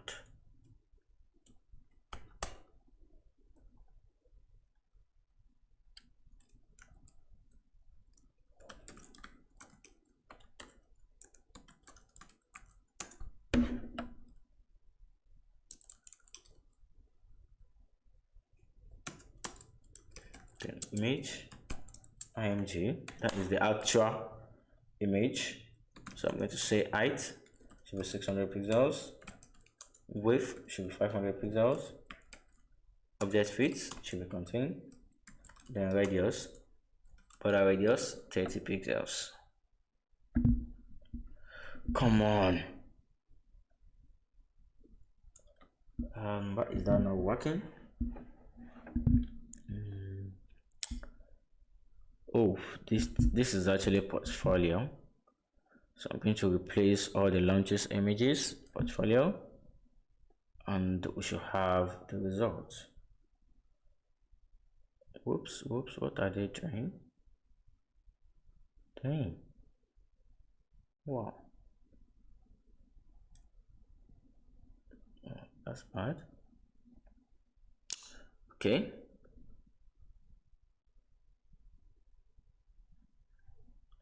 I don't know why that is like that, but I think we can just pass overflow hidden. So this means that any child, any one of these divisions children that overlap from the boundary of their parents should be hidden.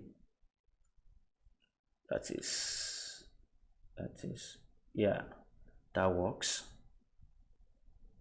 So what I actually want to do is to turn all the images to a slideshow. So in order for me to do that, I'm going to make use of a library called slick.js. So we actually want to introduce carousel. I'll search for slick.js because we call that carousel. So scrolling. So I'm going to, this is the first result right here, Ken Wheeler. Then I'm going to put the link down in the description. So you can just go to the description, click the link, and you can follow up from there. So first of all, I'm going to say get it now. I don't have to get it again because I have it before. And of course, you are just going to download a zip file. So right there.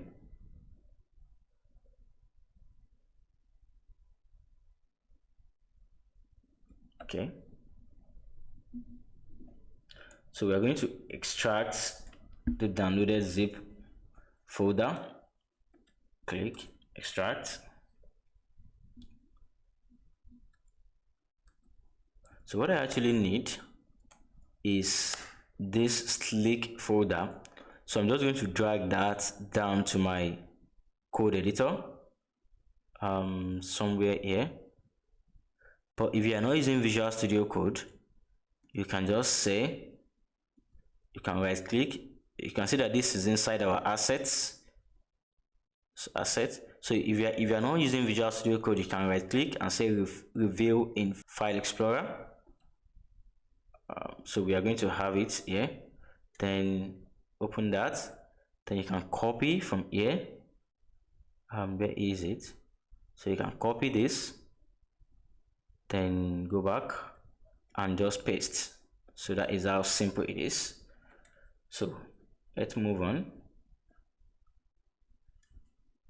So in order for me to use this library, I'm going to need to import three things from the library. I'm going to import this .js file, to import this .css file, and to import this other .css file.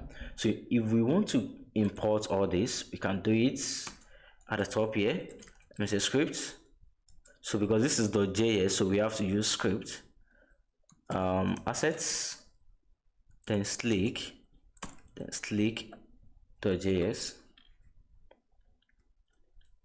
Then we can come here and say link to link our CSS. Then I'm going to say assets, slick, then slick theme.css. I can grab the link again, assets, slick, then slick.css. That is actually css.css. So we've saved that. So now we need to initialize the library. So you can see that all our images, they have something in common. They are all under these images. So I can copy these images. I can copy these images, the text. So then I'm going to come here. I'm going to make a script tag. So this is actually JavaScript, but I'm not going to explain in details because this is not a JavaScript class. If you want me to actually do a lecture on JavaScript, you can put the comment down below, then I'm going to attend to it. So probably my next video is going to be that is going to be my next video. So from here, in order for me to use the slick, I'm going to use jQuery. I'll say this. So this is also JavaScript library. So we are getting these images, then we just want to convert the images to slick. So that's all. So we actually need to import this money sign, this dollar sign. So with that, I'm going to need to grab jQuery. That is also a library. So I'll say jQuery cdn. Oops, that is cd. Okay, so we actually have it here. I'll navigate to cdn.js.com. I love going there. It's a nice place to go. So we have jQuery. This is the current version. So I'm just going to copy the script tag. Copy that. And where we import this, whoops, this should be .js, not .css. We don't use script for CSS. So I'll paste the jQuery. Then I'm going to save that. And don't forget, I've called slick on this. So everything should be working right now. Oops, where is it? Oh dear Lord. I don't know what we are doing wrong, but let's try and remove the, is it this? Yeah, let's try and remove that. Probably comment it out. Oops, nothing. What is causing the problem? Yeah, this actually come. Oops, that is misbehaving. Comment this out also.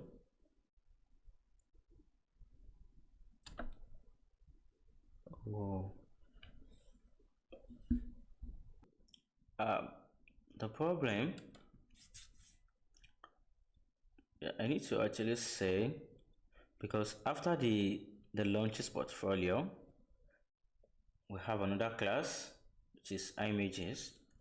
So we didn't apply any style to that here, and that is actually affecting our carousel, our slider. So that we have all these also. Save that.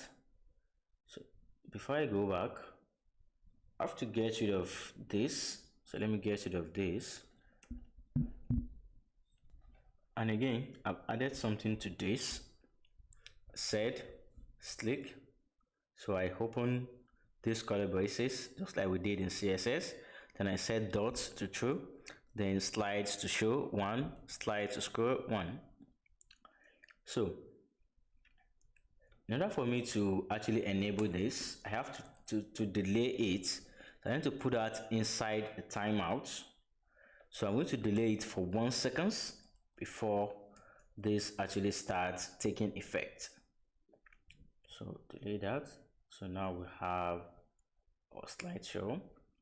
So something is not going well right here. So what I think we should do, if I come here, so we set display flex. Now we can say justify contents. So instead of center, or let's leave it center, that should work also. So this is it right here. Okay, so we're actually not seeing something because we have enabled dots. Here I said dots, then I've set that to true. So and that is not currently showing. If you go back to the page, you are going to see that it is not currently showing. So we need to actually force that to come out. So under here, I'm going to say slick dash dots, then li, then I'm going to say background should be that is white, but the white is going to be transparent. Something under 4.9. Yeah, this is better. And border radius 100%. Then color will be white. We'll set this to important, and the font size smaller. So since this already has a color, so I'm trying to set another color here, so I have to set important. So this is important. Now let me show you where this slick dots, because you can remember we don't have anything like that in our code, so that means it is actually coming from here. So if I go back to my browser, that should be showing already. Okay, so we have it here. Wow, this is cool. Okay, so if I go back to my browser, if I hit Ctrl Shift I, letter I, this is bad. Okay, so that is under home launch. Scroll down under the container, under the launch content, under the launch, I think portfolio, then images. So as you can see, we have slick dots. Then under that we have LIs, which represent all the dots. So that is actually what we target. So let me close this.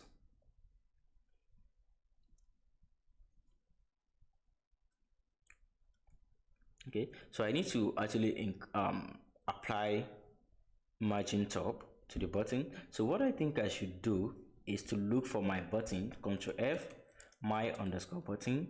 So right here, let me just pass margin top 30 pixels. So that should affect all the buttons. I mean all the buttons. Yeah. Okay guys, so let's move on. If I come here, we have this sign up for newsletter, then we have the footer. So for the sign up for newsletter,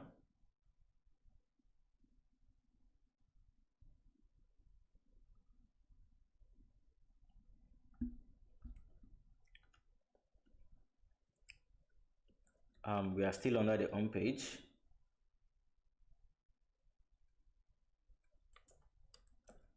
So let's say section with class name of newsletter, and remember all our Remember, all our sections, they all have height of 100 view each, so we have to do something with the newsletter. So inside that, I'm going to grab a container.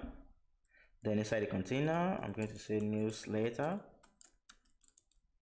content. Then if I go back, this newsletter actually have two contents, just like our slider, our launches. Am I saying right? Oops. There's an error here. Oh. I don't know. I think this picture is actually the number 6 or something. So let me go back. Launches inside our style sheet. Omission, vision, launches. I think it's number 5. But if it's not number 5, then we are just going to leave it like that.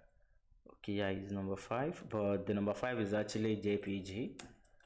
So if you are doing that, always make sure you change the extension. Yeah, that's good. Okay, so newsletter, I'm going to save that. So we are going to do this, the left side of the newsletter and the right side. So for the left side, I'm going to have a div with class name of newsletter left. Then I'll say h3 sign up for updates, p tag, small letter p tag, wish to follow us, okay, question mark. Then right below the p tag, I'm going to have a div with class name of news later images.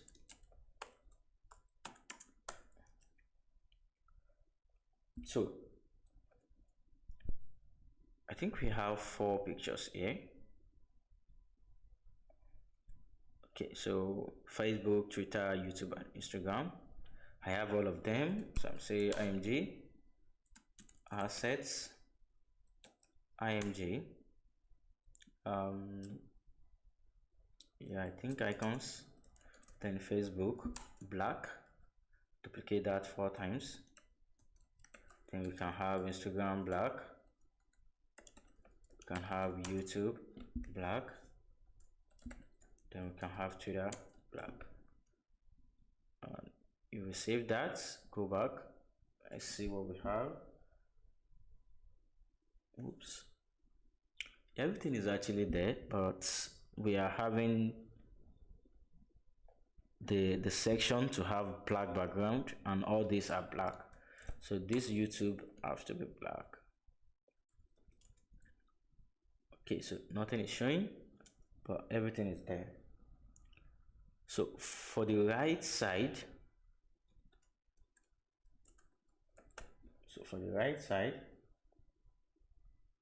I'm going to grab a div with class name of newsletter right. So this is actually going to be a form anyway. Newsletter right. So on top of that, h6 that says sign up for SKYE updates. Then right below that, I'm going to grab a form. So if you ever log into Facebook, when you put your email and you put your password, that is a form right there. That is HTML form. So we have some controls that work with the form. We have the inputs. I'm going to have a div. Then inside that, I'm going to say inputs. So all these input, these are the things you can input. So the inputs can be a checkbox where you select either you're a female or male. Can be a color, can be date where you select date, select date time, select. So it can also be an email where you put your email. Then if the email is not valid, it's just going to pop up that invalid email. So that is, you need to put an @ Then you can also have input of file. So let me give you an example of input of file.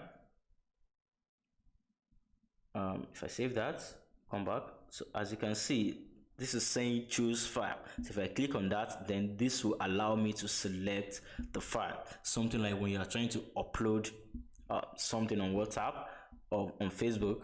So that is how it is.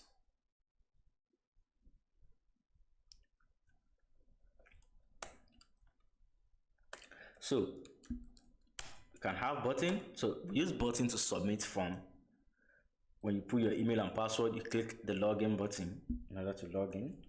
So right there, but I want to use our button, which is the anchor tag. Let me just try and locate that. We have it.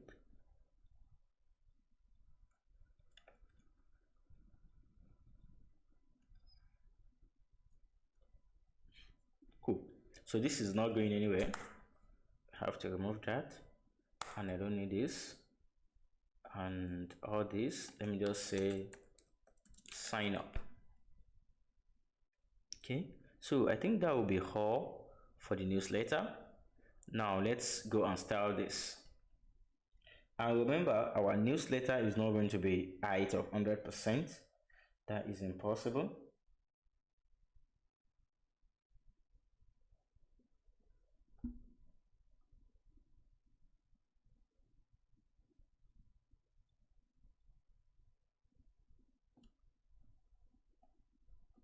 So right down here, I'm going to make a comment, newsletter.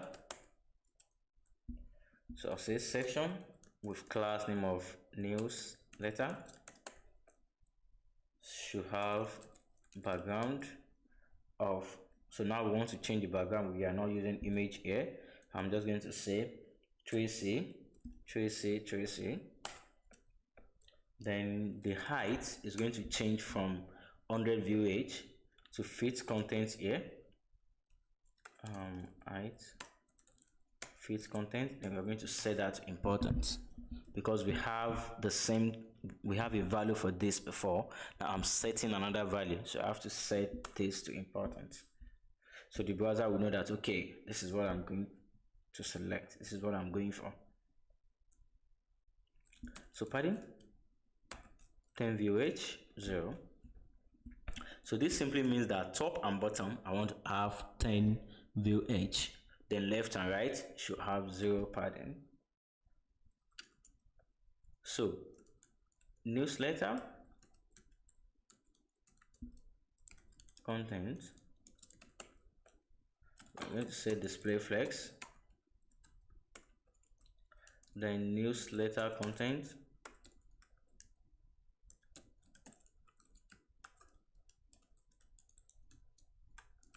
newsletter left should be width of 100%, and newsletter content, newsletter right, so this should just be width of 50%. So I know you are kind of confusing because this is 100, this is 50%, and this is 100%. This will only take as much as it can, while this takes just 50%. So that is how it works. So if I go back, as you can see, now let's style this.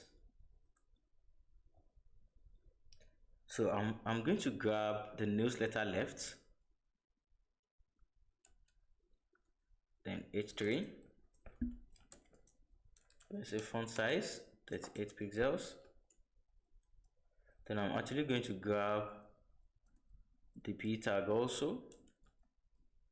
Oops, p tag. I'll say font size 20 pixels, and don't forget font family, open sans, and the fallback font sans serif.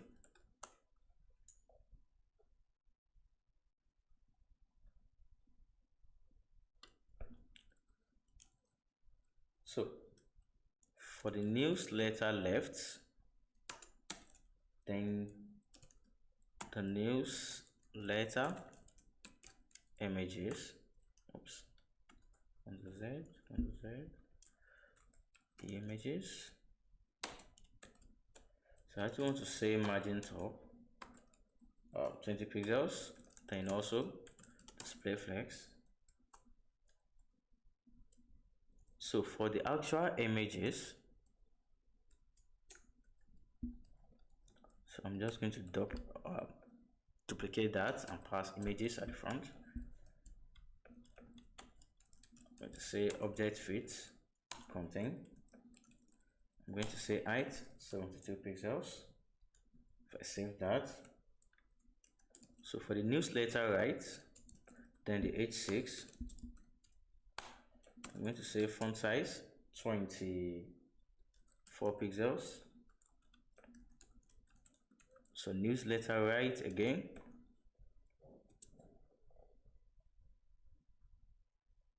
Right now, let's target the font first. Then margin top 20 pixels. So right after that, we're going to target the inputs inside the font. We're going to style them newsletter right, that is actually right, form, then the inputs. I'm going to say outline transparent, border none. So before I save that, let me check what I'm having so far.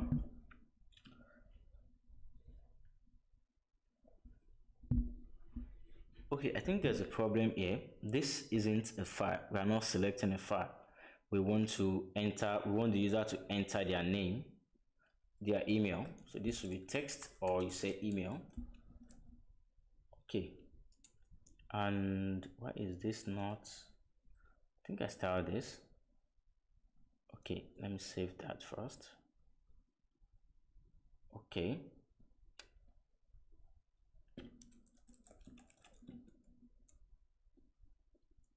Okay.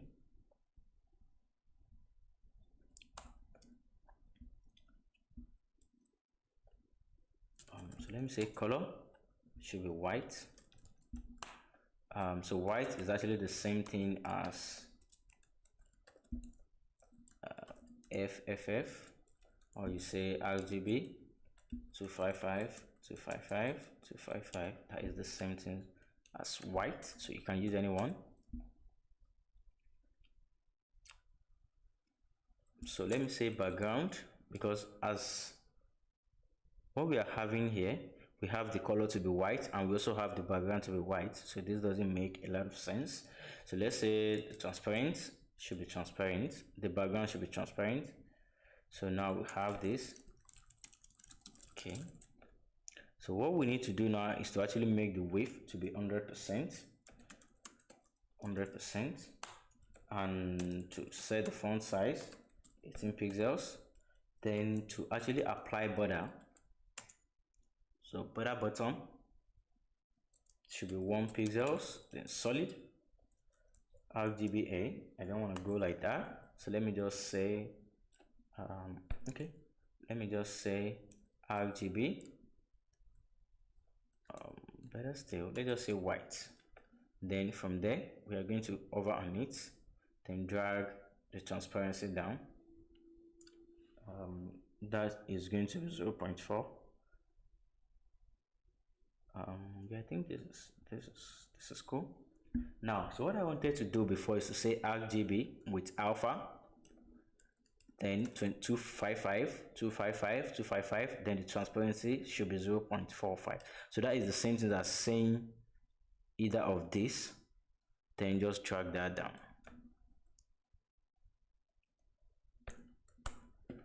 So newsletter rights, then the button.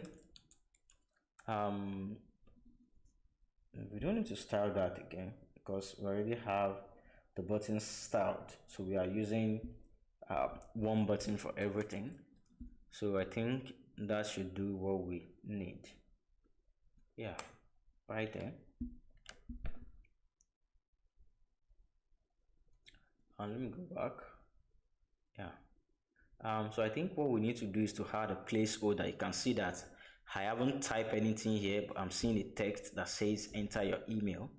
So go to the index.html, look for the inputs, Then add another attribute that says placeholder.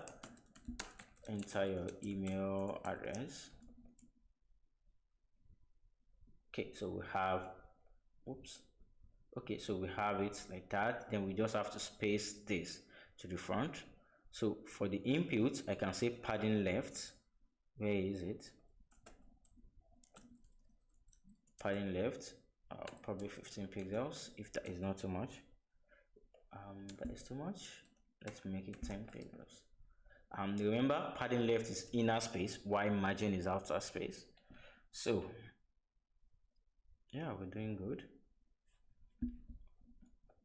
So now we need to work on the footer. So this is not a big deal. So after everything, we can have a footer tag. Then inside the footer tag, so this is actually pretty simple.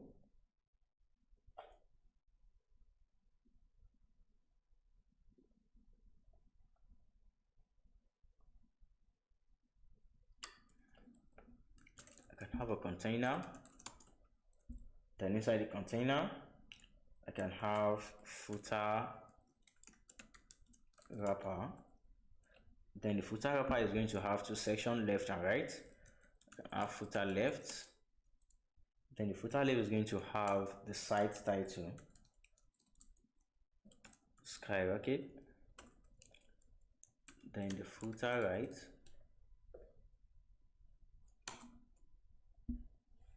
is going to have another list. So this is like I want to list something. So the same thing we use for our navigation. I'm going to say launches.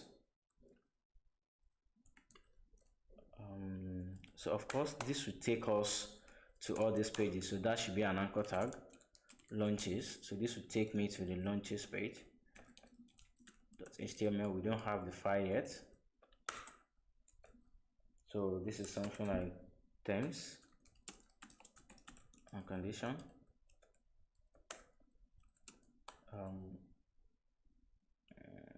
So ampersand copy. So this is going to make the copyright sign. 2022 SKYE rocket. So that is all we need from the footer. And the style is going to be, pretty fast because we only have small thing here. So I'm going to make a comment. I'm going to call it footer. So let me just say section. We don't have a section yet. I just call footer. So background is going to be black, but we're actually looking for a very deep black. So we are going to say money sign 000.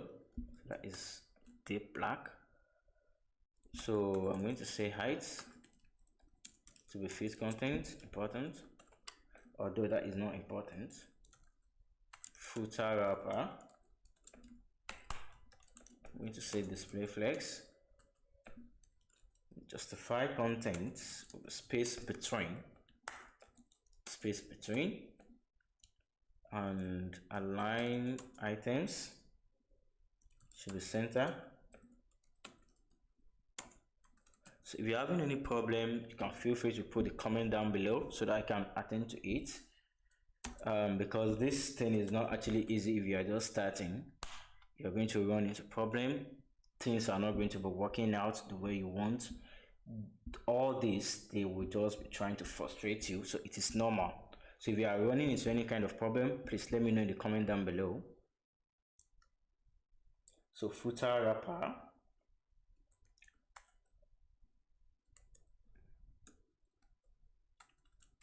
So footer wrapper, then footer right, then the UL. So I actually want to remove the bullets that is on the list. If I go back, this is our home. So all these bullets, I want to remove them. So I can just say list style type, make it null. Then I can say footer wrapper and footer right URL li. I'm going to say display inline block. So because we want all of them to stack beside each other, so we don't want to use flex this time around.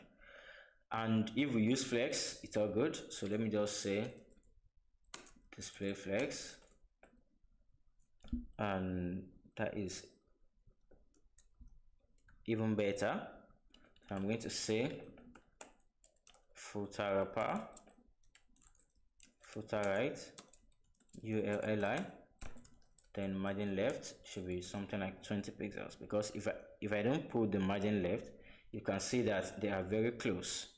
Let me just save this, and yeah, nice one. And what I can do, because all these are going to have an anchor tag later, so I'm going to pass a here right after the li, that is for the anchor tag. Then I'm going to say text decoration should be none, save, and this is all good. So we have our home page up and running. So we are going to convert all these to anchor tag that will link to their respective page. So stay tuned for the about page.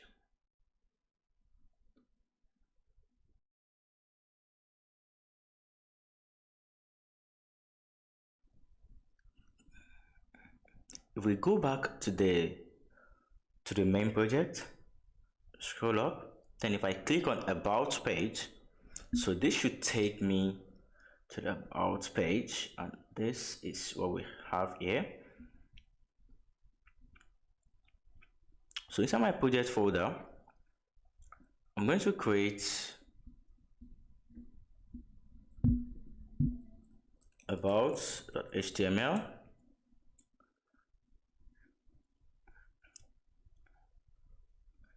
So right from here, I can Ctrl A, copy, bring everything down here. If I save that, then if I scroll down to where we have our navigations, so right here, I just want to do something like anchor tag, so that I'll be able to move to the about page from the navigation. So this to about page, and from here this should go to project page. So let's just call this launches.html. I think we already have that.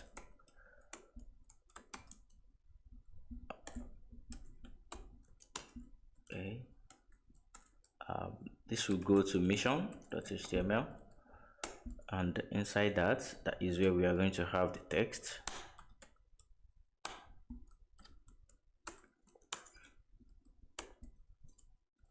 And this will go to vision.html.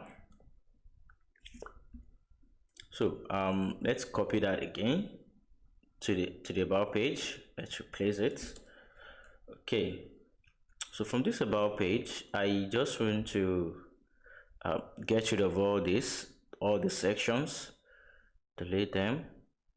So I'm going to retain the newsletter and the footer and the navigation.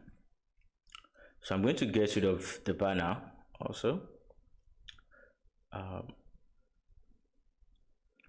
We're actually going to need that, so I'm going to leave the banner area.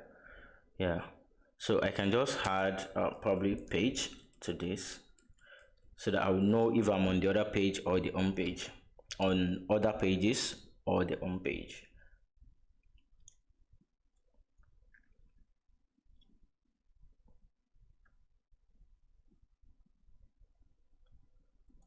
So if I go to my browser, from here I navigate to the about page.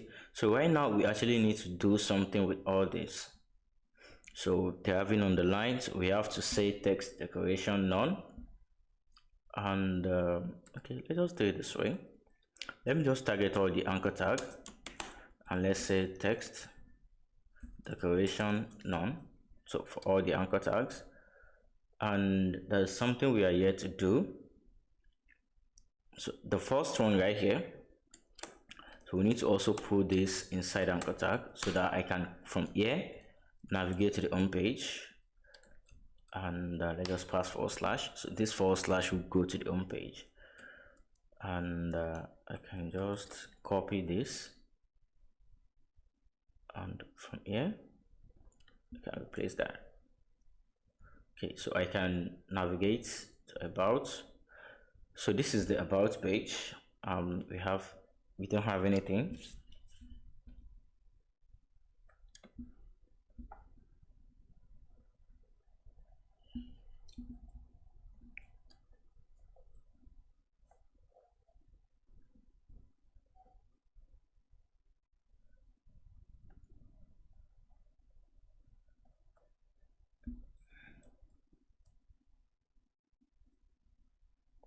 So I'm going to scroll down to the banner. Oops. Where is it? Okay. So right here, I'm just going to say about.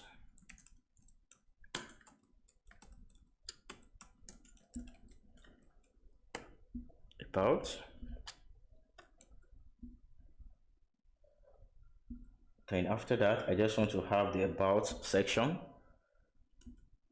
So I'm going to say section. Oops, that should be small letter. Section,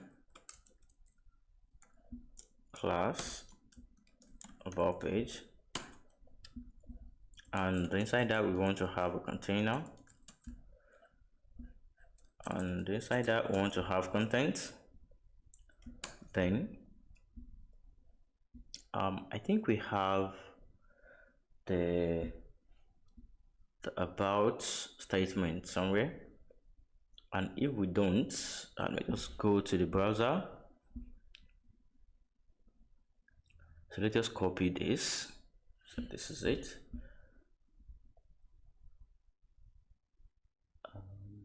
About, paste. Whoops, not that. This is it.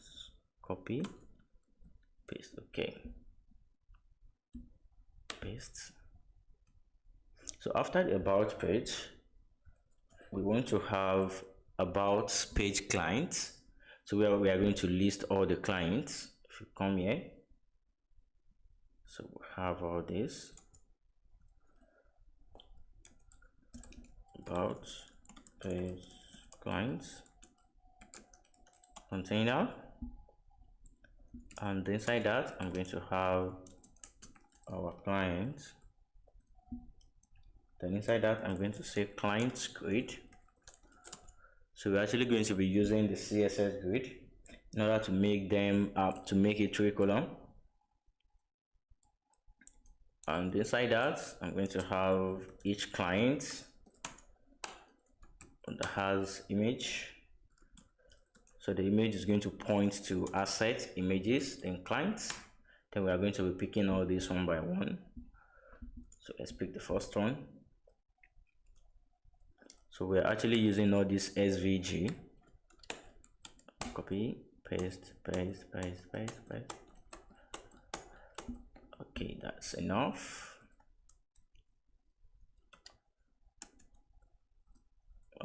Number 2, client 3, LinkedIn, client 4, NASA, client 5, SpaceX, client 6, Tesla, client 7, Toyota, client 8, US Space, client 9 is WordPress. So that'll be all.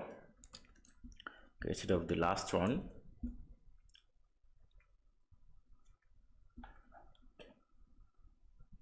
So that will actually be all for the about page. So now we actually need to style it. So we need to style that.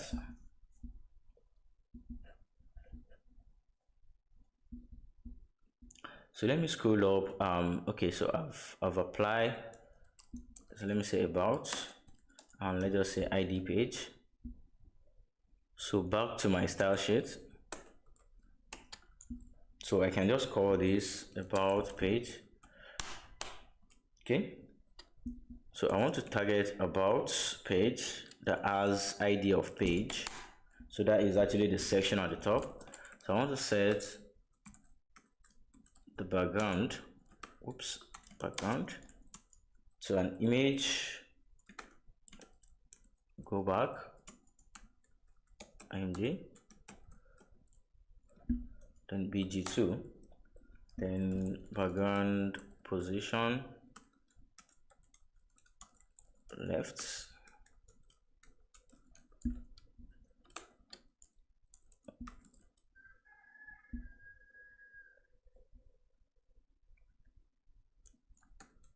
okay. So let's quickly see what is going on there. Okay, so this is it. So I don't want the height to be this much, so I'm just going to say the height should be let's say 50 VOH. Whoops. So I really need to also target the banner. Let me say about page banner. Okay, let me say height. Let me say 50 VH minus 128 pixels. So we did calc 100 VH minus 128 pixels. So now that we are using 50 VH, so we are going to do the same thing. So we have it there. Or better still, let's just make it 70 VH. Okay. So right after that, we have this section. Where is it? So right after that, we have this section, the about underscore page section. So I'm going to say about underscore page.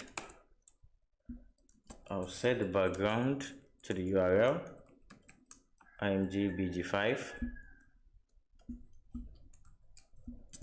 with background size of cover and background position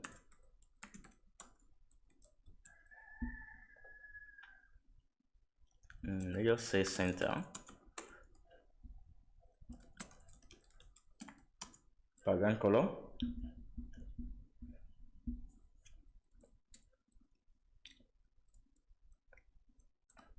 okay. So what I actually want to do here, I'm trying to combine color and image together at the same time.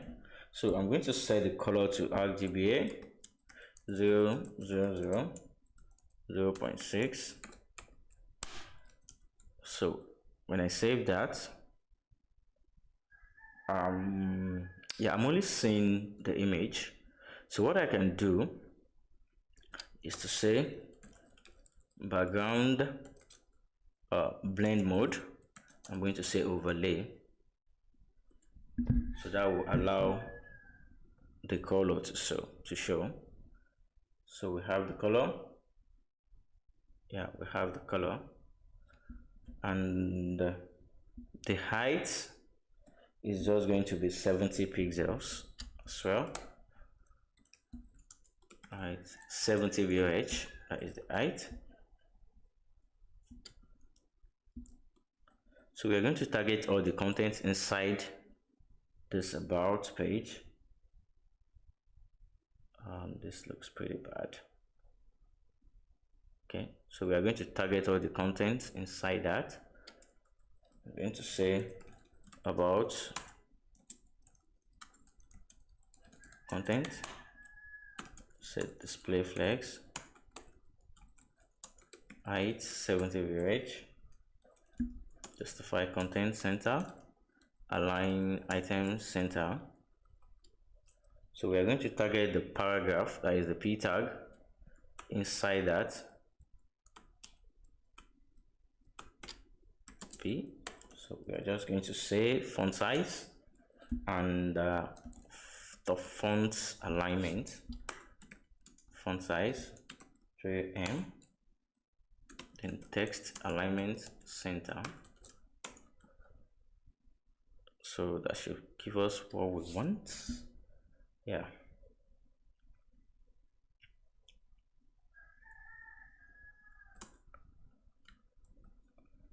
So for the client,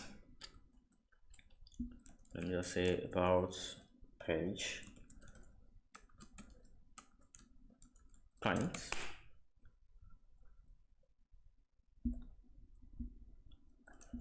I'm going to say background.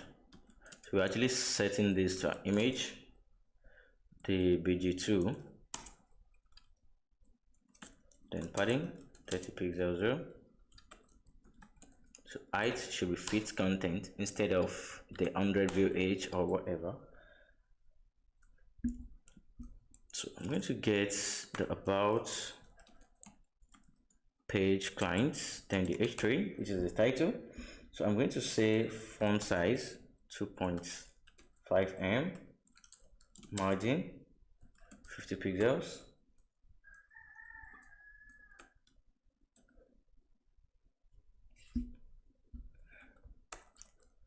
So for the about page clients, the client grid, clients grid. So I'm going to say display. I'm going to set the display to grid.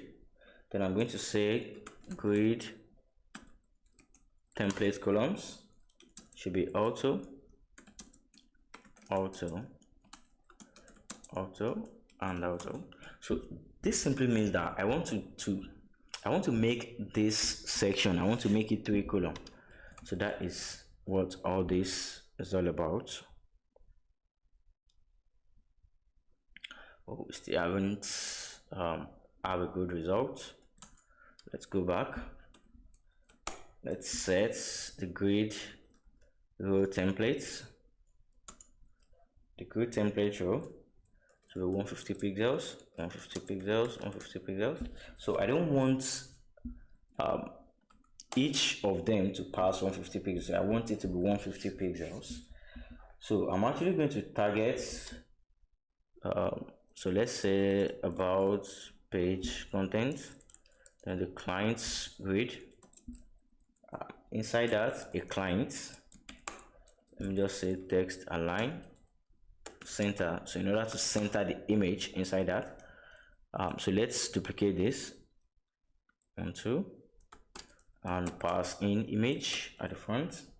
Now let's make the image to be 100 pixels height, then width should be 200 pixels. Object feeds contain.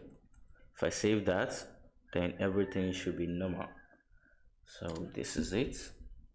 And don't forget, you need to pull this up to the middle, to the center. That is the h3 of the text line center. So that's actually all for this page. Okay, that is all for this page. Okay, so whenever I click on this about page, I want to change the active class to the about page.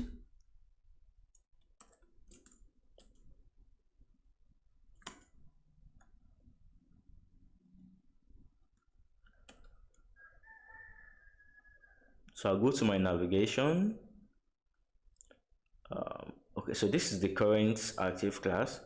I'm going to change that to the about. So this as the active class. If I go to home, this as the active class. Come here.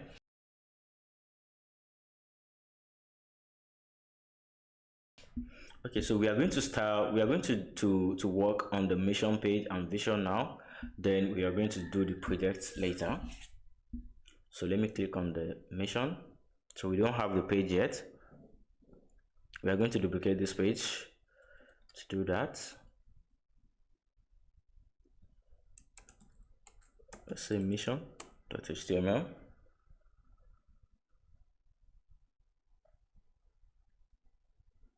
So we are just going to have the same thing, except the content. And this place, we are just going to say mission, and at the top, where the section actually start, let's make this mission, because we're actually working on the mission page. And let's change the active to the mission tab. This is it.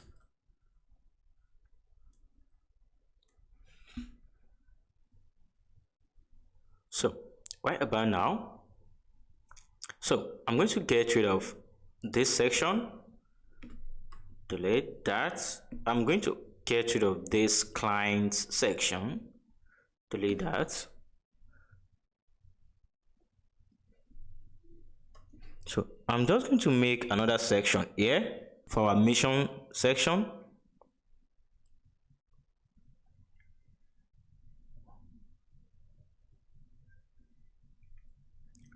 I'm going to say section with class name of vision page. Then I'm going to say container. Then inside the container, we are going to have contents.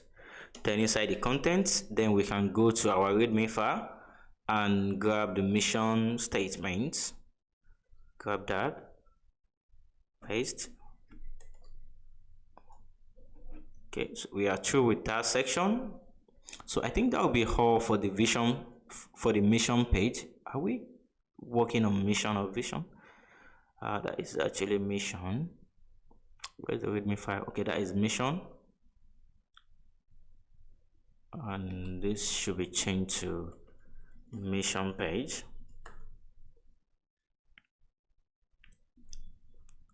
Okay. So I'm going to style this. So this is the mission page. My style sheets, go to the bottom, say mission page. Mission page. So right from there, this actually have ID of page. So I'm going to set the height actually to 70 VH. Then I'm going to set the background to URL, then img, then bg3. So this is going to be the third background, and just to make that important, I'm going to say background position. I'm going to say center, also important. So I'm going to grab mission page again. So I'm going to say banner. That should be 70 VH as well. Height 70 VH. And if you want to pass importance to that, so if you check the code, this is what we are having right now. So that means the banner inner is actually having some kind of height or something. The banner inner for that. So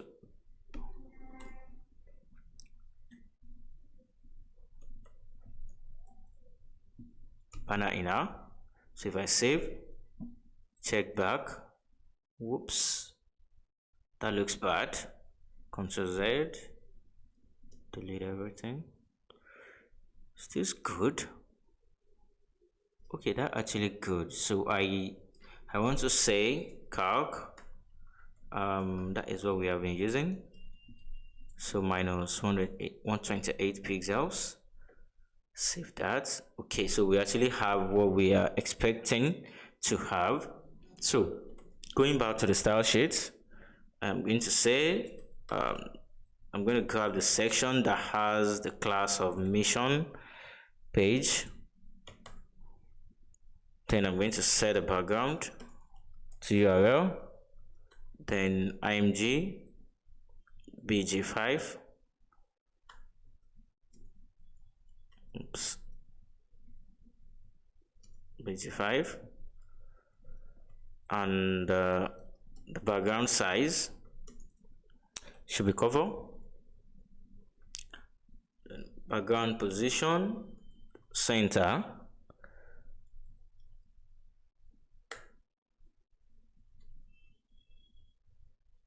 Okay, so let's save that. Let's actually see the results.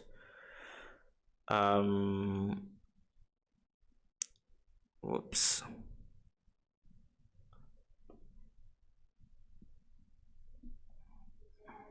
So I think we actually have the same thing in our about page. Let me scroll up to that. Okay. Okay, this is where we actually have that.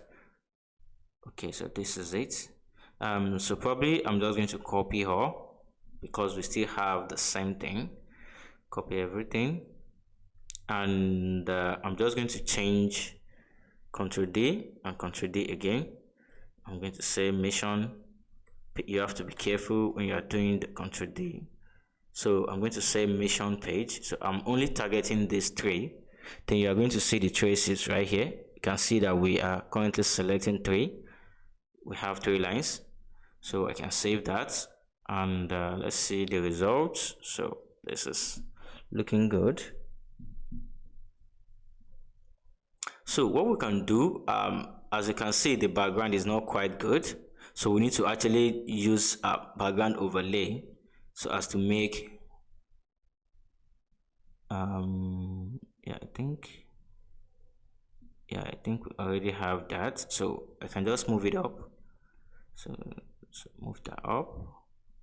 So this is actually the same thing with that one.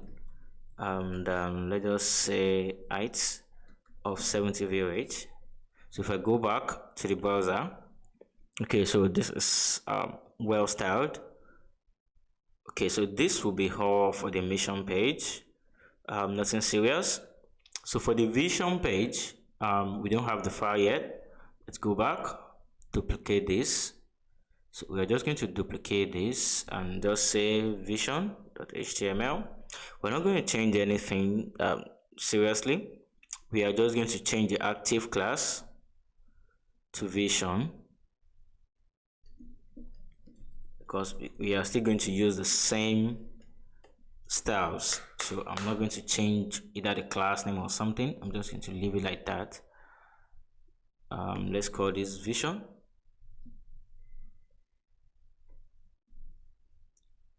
And we are going to have the vision content here. Where is it? So this is it. Copy and paste. Okay, so if I go back, vision, mistake there. Okay, so let me just hit refresh. Okay, so we have that. Yeah, let's check the projects to the vision page. Okay, yeah, it's actually the same thing.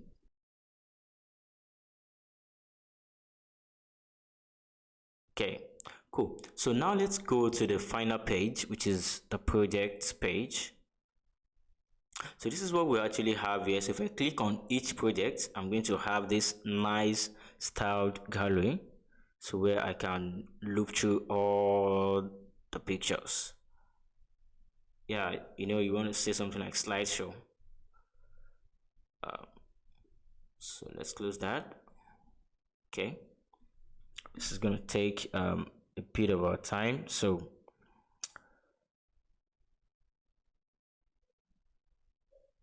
let's start right now. So I'm going to jump back to my text editor. So let's quickly duplicate the mission page. Actually, duplicate that, and let's say launches.html,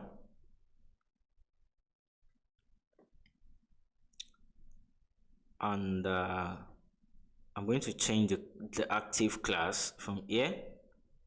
I'm going to change it to the launch to the launches.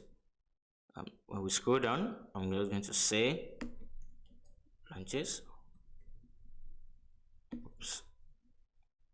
Okay, so right below that, let's see what we get. Okay, we just have the projects right there.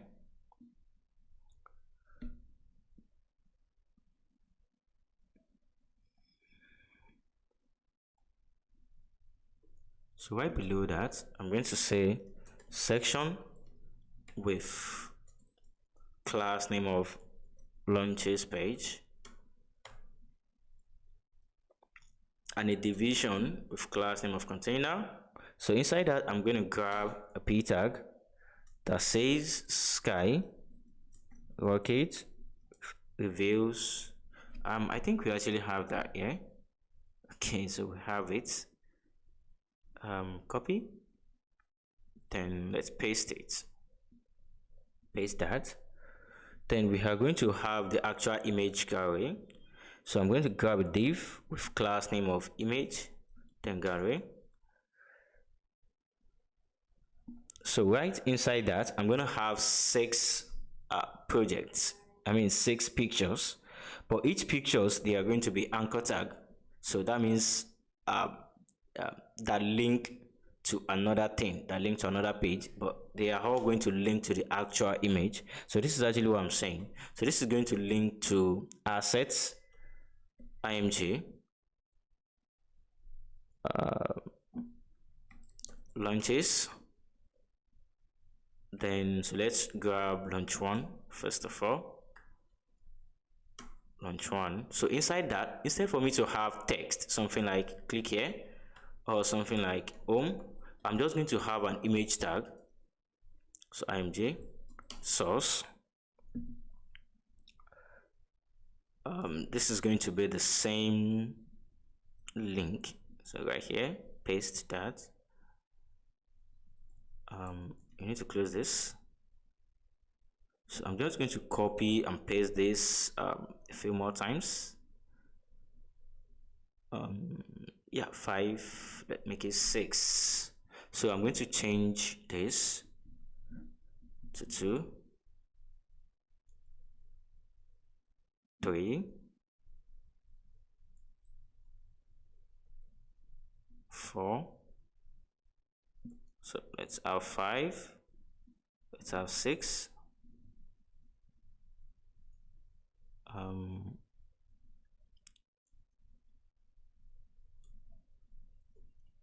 don't know if we have 7. Okay, we have 7 there. So we have 7. So before I actually move to doing the gallery, so I'm just going to quickly style this page. So I'm going to quickly apply styles. So we are going to style that before we move on. So my style sheets, I'll make a comment that says launches page. So right inside that, I'm going to grab the first section, that is the banner section that says page. So height 70 view age, and the background should be URL img/bg4.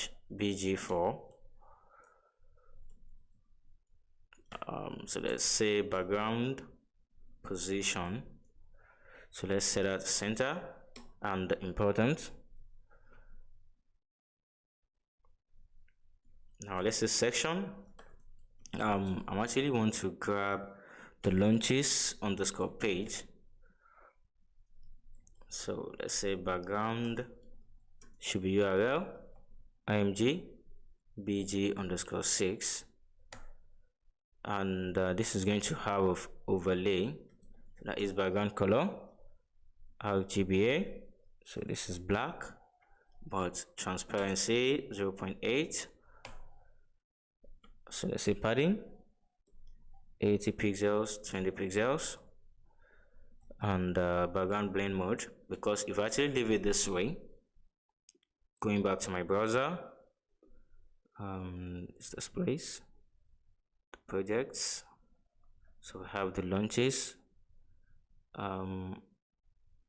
oops, this.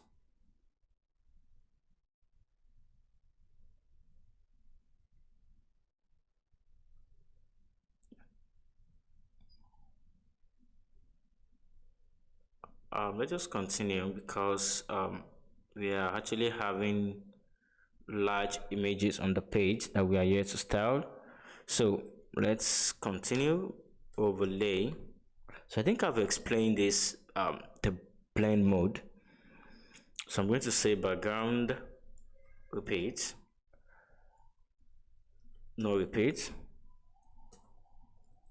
background size, I'm going to set that to cover. The one thing again, background attachment. So I'm going to show you the work of this background attachment fixed. Then let me say height should be fit content, and that will be important. So I'm going to say the launches underscore page, then the paragraph.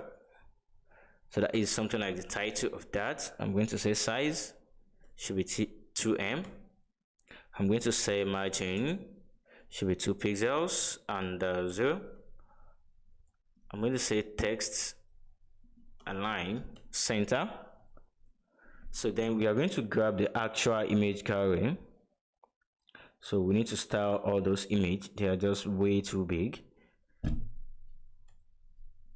So I'm going to say launches underscore page, then image gallery.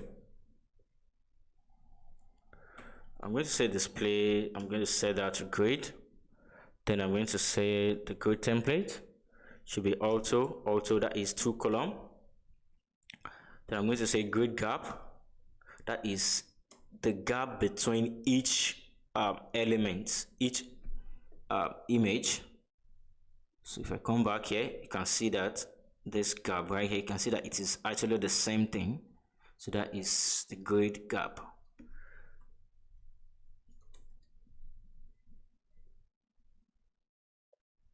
So let's go launches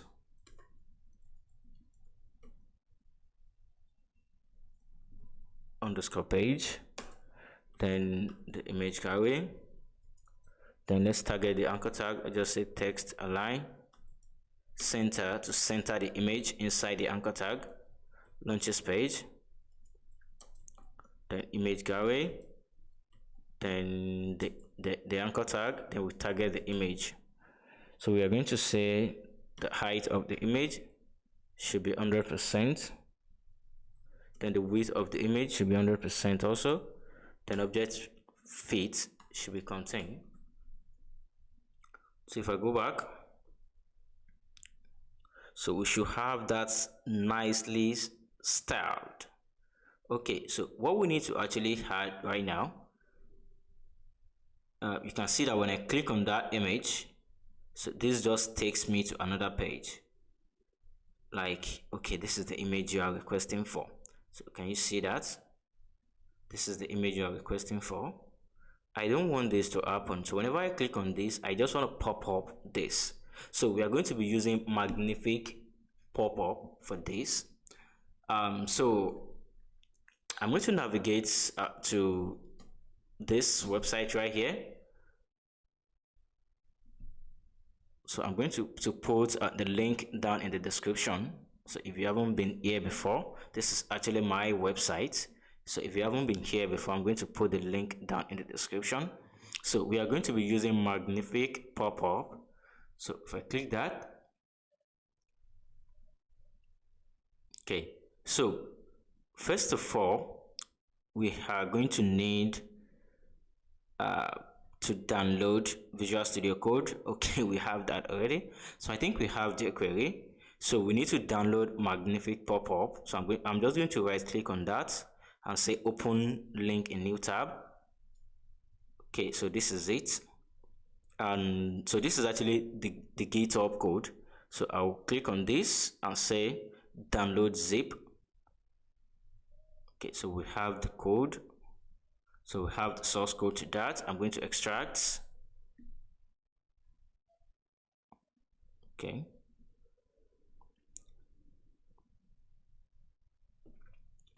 So this is actually what I need. I'm going to drag this folder down to my project folder, inside assets, so right next to the slick. So I'm going to rename that to just Magnific. Okay.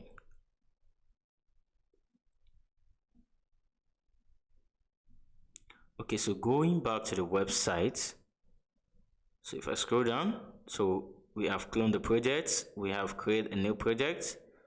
What else do we need to do? So right now I'm going to grab the Magnific CSS right from the dist folder. So if I go back to my project folder, oops, that is still loading. This folder, I think I renamed that. Oh, that is actually what the problem is. So let me right click and say revealed in the Explorer. So I'm going to rename this to Magnific.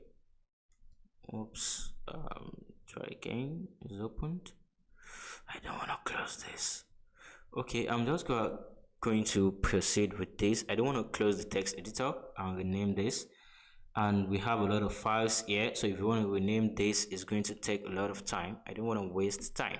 So if you are facing the same issue right from your hand, so you can just leave it and let's move on. So here on the launches.html, I'm going to say link to grab the CSS. So that is going to point to the assets folder. Then inside the Magnific pop-up, we are going to navigate to the dist. Then right there, we are going to grab their CSS code. Okay, so then we are going to target the JavaScript. So to assets, to Magnific, and the dist, then jQuery Magnific Pop Up. So this JavaScript script tag, we can actually put it down the page right before the closing tag of the body. It's still going to work. So right here where we have the script, so but it has to be before the script. So I think this is a bit cleaner. And coming back here, let me get rid of all the spaces.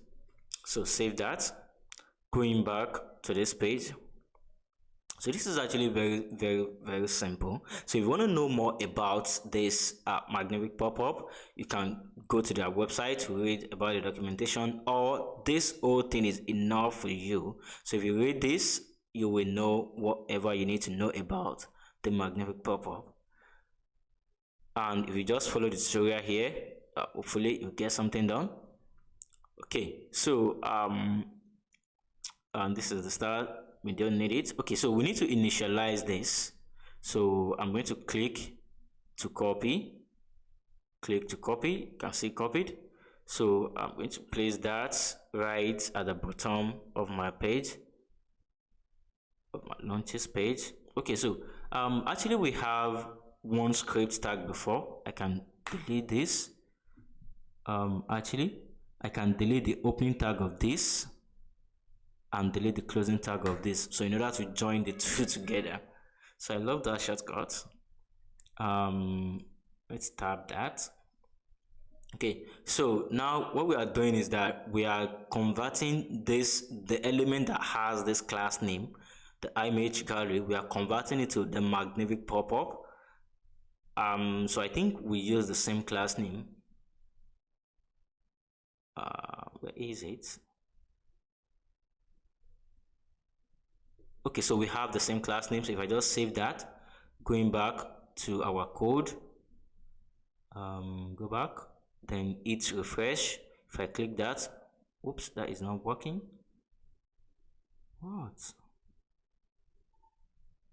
Not working. So something is not actually right. So if I want to actually check if something is wrong or not, JavaScript, we actually debug JavaScript inside the console. So I'm just going to open the console from here, Control Shift I again, and right here I'm going to click console. Okay, so this is actually where the problem is. So I need to load jQuery. I think we have jQuery. So this money sign, so that is actually jQuery. Okay, I need to load jQuery before this. This is the jQuery, this is the Magnific Pop Up. So this requires this to perform. So this should come, the jQuery needs to come before the Magnific Pop Up. So I think that is where the problem is. We don't have any error. So close that and come here. So right now we have this nicely styled. Okay. Okay, so if you can remember, we have used background attachments fixed in our style sheet. If you go back, you should see that. If you notice the background of all this project, you can see that the background stay right there. The background is not moving. That is the work of the fixed. So as you can see, the background is not moving. Okay, so that is that. Okay, so looks like we are done, but we are not. So if I go back to the home page, so right from the home page, so if I need to test this website on a mobile phone, so I can just hit Ctrl Shift I again. So I just want to see how the website is going to look on mobile. This is not good. So as you can see, this is looking pretty bad. This is bad. So as you can see, okay, so that is what leads us to something that we call responsive design. So what is responsive design? Okay, so it's all about creating web pages that look so good on all devices. So be it Windows, desktops, mobile, tablets, all devices. So it's just look so good on all the devices. So this is according to W3 schools. So let me quickly show you something. So this is actually what we are building right now. So we have it on big screen, on tablets, and on mobile. So as you can see, everything looks good. So now let's jump back into our style sheet. So we do this responsiveness in our style sheet. So this is actually CSS. So let's jump back into our style sheet. Right here, I'm going to make a new CSS folder. I'm going to call this responsive.css. Okay, so right here, we are going to target screens, that is views. So probably if I'm on large screen, so I want to execute something. If I'm on medium screen, so that is like tablets, I want to execute something. So if I'm on small screen, I want to do something. So we are going to target all this. So we do this by using the media query in CSS. But first of all, what I'm going to do is to actually style my container first of all. So I'm going to grab media query, so media. So as you can see, so this is telling us that, okay, so what do you want to do? So I actually want to target extra large screen. So that is medium width, 1200 pixels. So what this is actually telling me is at least 1200 pixels width, then we want to do this.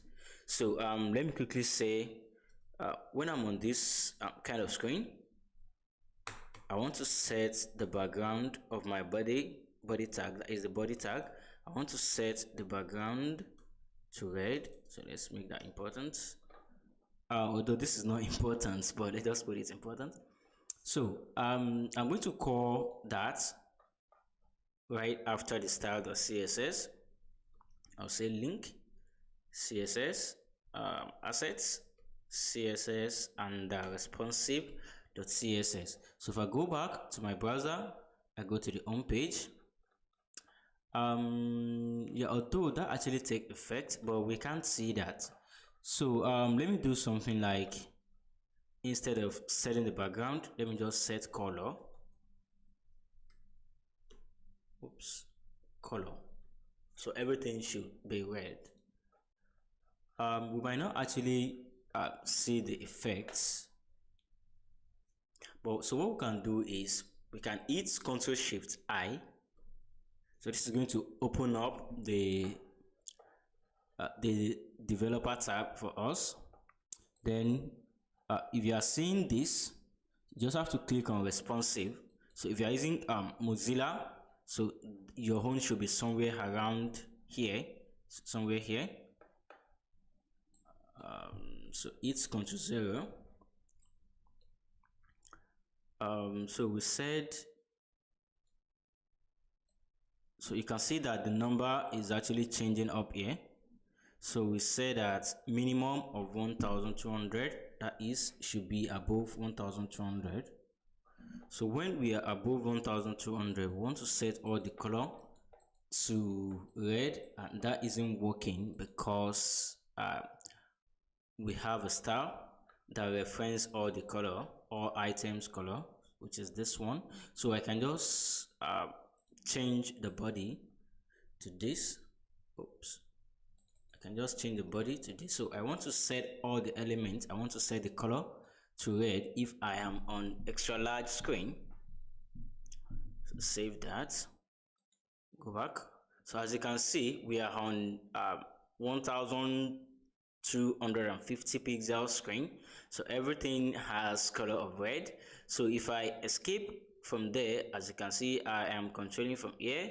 So if I escape from 1200, you can see that we have this again. Okay.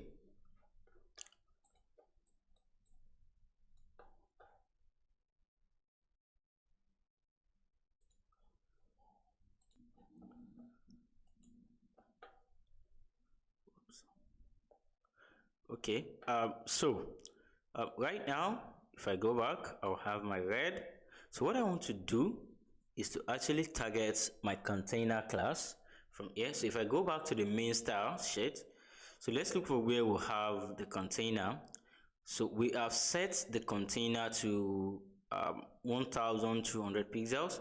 We don't want this to happen. So I can just get rid of this. So then inside my responsive style sheet, I'm going to call the container.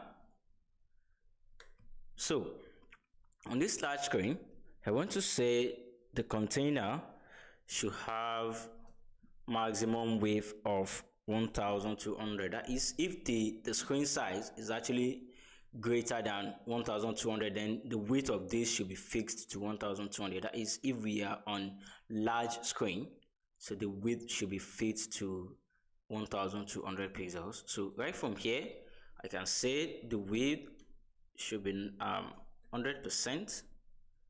So 100% of the screen. So if I go back, so since we are on large screen, so this is actually not 100% the container. You can see that we still have some spacing right here. You can see that we have spacing. So we have wrapped all these our items inside the container. So in order for me to actually see that clearly, I'm just going to increase this right from here. You can see that this is still fixed to that size. Let me take this down to 7.5. So as you can see, we have everything at the width of 1200. So if I escape from that to something less than that, as you can see, we have everything at 100% width. So the reason why all these are still spaced is because we've added some padding to them. We didn't add any padding to this. Whoops. And this. So as you can see, so what we can do right now is to go back to my responsive. So I'm going to copy all this. So let's go to this is actually extra large.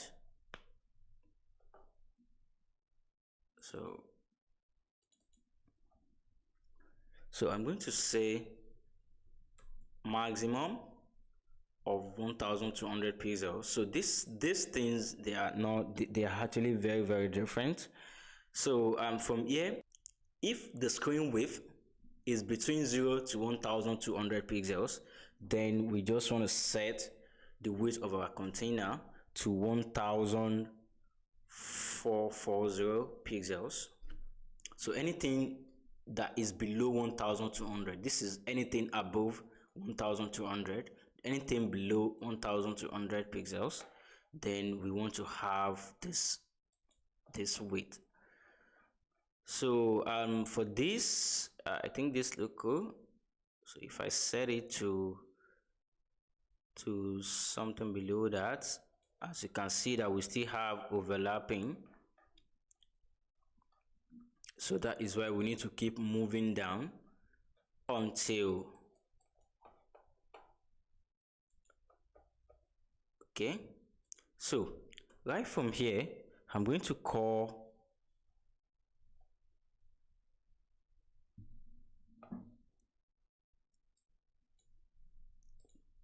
the medium. So I'm going to say maximum width of 992 pixels.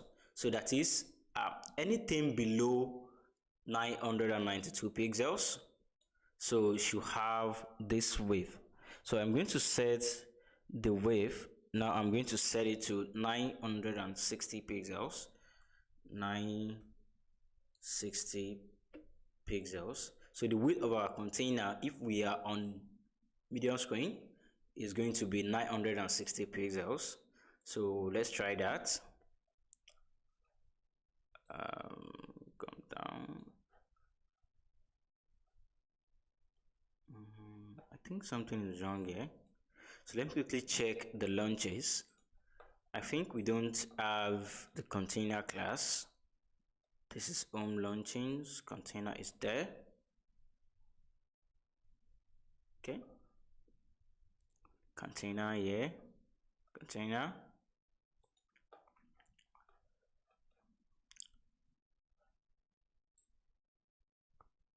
Okay. I've seen that. Inside our responsive, we said 992 pixels. If I go back, this is actually 981, so that should still affect that. But don't forget, we have set the width of the container by default to 100%, so that is why we are having all this. So I'm going to come down a bit, so copy all that. So let's go to small screen. So I'm actually going to target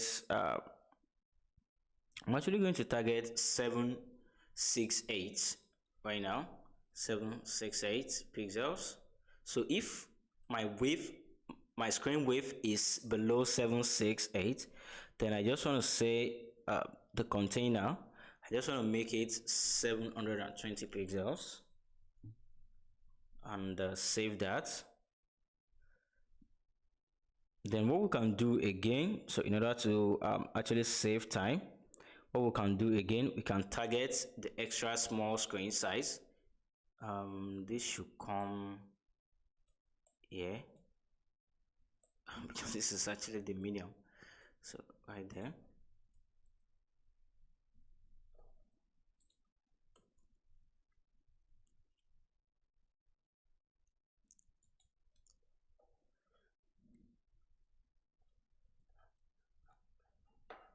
So if I scroll, okay, so we still have this nicely done. So the problem here is, if you can remember, we have set this to display flex, so that is why we are able to stack both the content and the slider next to each other. So we have to remove the flex at some point, probably on 992, that is on medium screen, so that we need to unflex that. So that is why we are having a problem. So right now, let's be using this our vision as example. So that is actually looking good. Okay. Okay. Okay.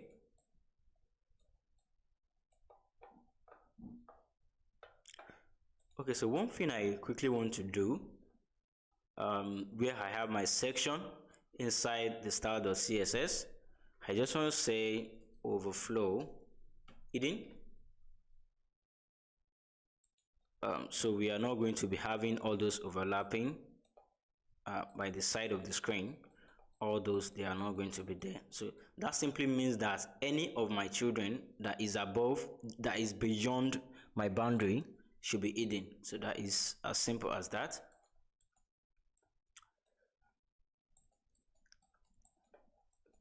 Okay. This is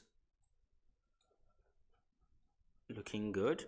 So we want to target under our responsive the CSS. We actually want to target small screen. We want to target the extra small.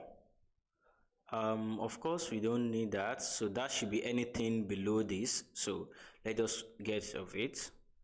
Okay, so what I would just quickly do is under where is it? Where is extra small? Did I? No, extra small.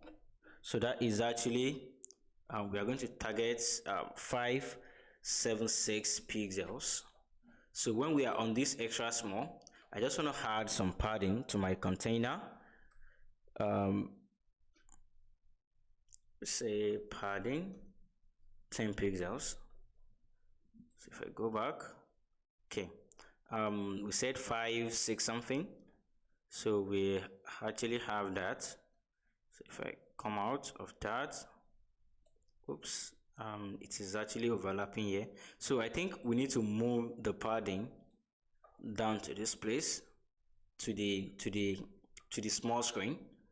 We need to move the padding down there. Okay, so it's going to affect the extra small also.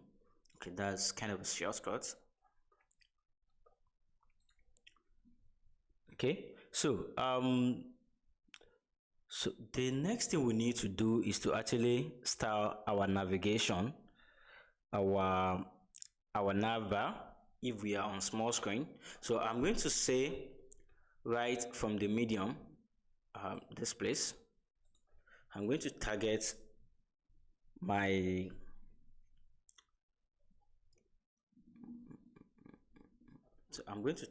navbar.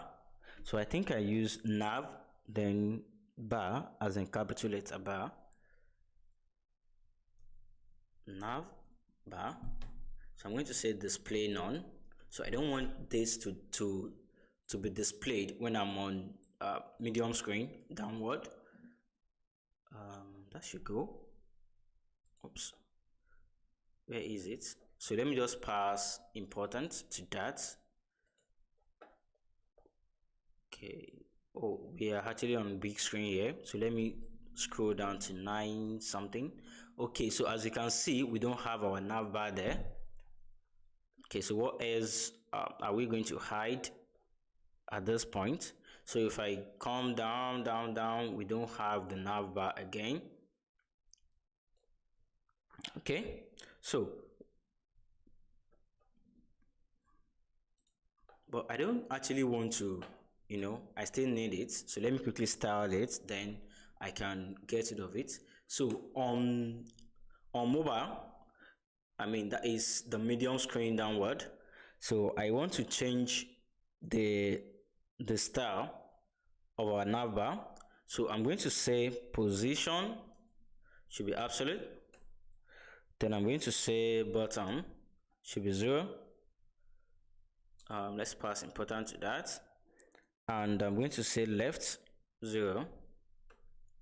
Then I'm going to say width. I'm going to set the width to 100%. Then the top, let's leave this first. Let me save that. So on medium screen, we are going to be having, oops, where is it? Oops. So we have our navigation bar right here. So that is because when we've passed we have passed position absolute, then we set bottom to 0.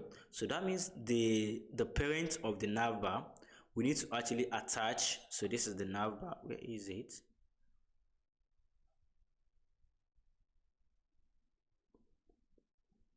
Okay, so this is the nav bar. So this parent of the nav bar, we need to change the position to relative in order for the nav bar to reference it. So so let's go to our responsive.css. So I will scroll up. Okay, I will go back to the style.css. I'm just going to call the nav somewhere here. Okay, so we have the nav already. I'm just going to say position to relative. So if I save that, let's go back. So we have our nav right here. So I actually want to create a little bit of space. You can see that the navigation is actually entering our brand name. So in my responsive.css, I'm going to pass top. So now we don't actually need to use margin top. You can easily use top. So let's make that 75 pixels. Okay, so our navigation is going to start from this point. Okay. So right after that, I want to target the unordered list right after the nav bar. So I want to target the unordered list. I'm going to say nav bar, then the UL. So if you can remember,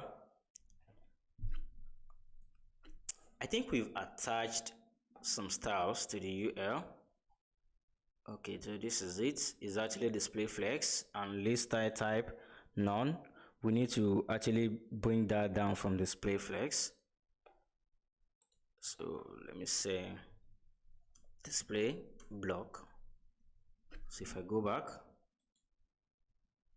oops. So as you can see, something is actually changing.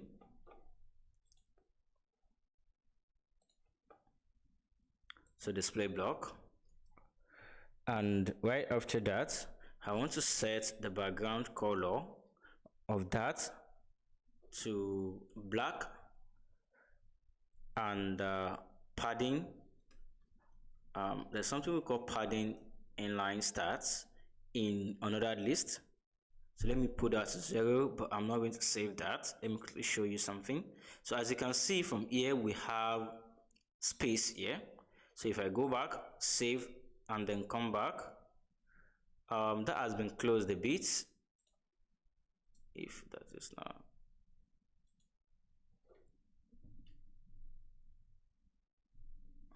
Or maybe we have done that earlier. Okay, so I'm going to target the list item of our navigation, say navbar ul, the li. Then I'm going to say font size should be 18 pixels. Then margin left should be 0. Margin bottom should be 30 pixels. Save that. We should have something nice. Okay, so this is it. This is it. But that is way too close to the screen. So let's go back. This is container. Yeah, it's container. So I think what I'm going to do is container. Did I attach anything to that?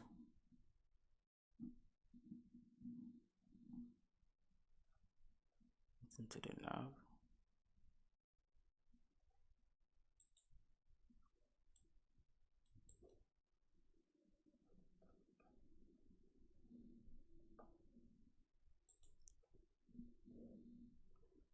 I'm going to remove the padding inline stats, save, Let's go back.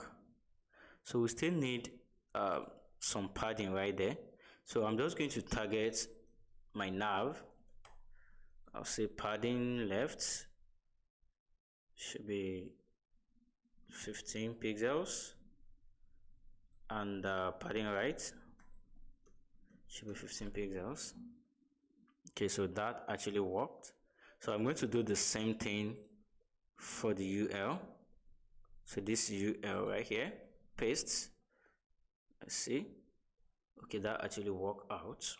Okay, so I actually need something to like a menu bar. So when I click that, it's going to toggle my nav bar. So let's quickly make that happen. So since we are not going to be displaying the nav bar, let me get rid of that. So I'm going to navigate back to my index.html. So right after the nav bar, I'm going to have an icon for the toggle that I can use to toggle the nav bar. So I'm going to say a div with a class name of nav toggler.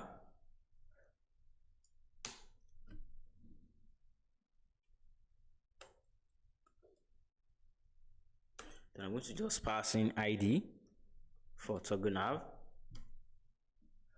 then img.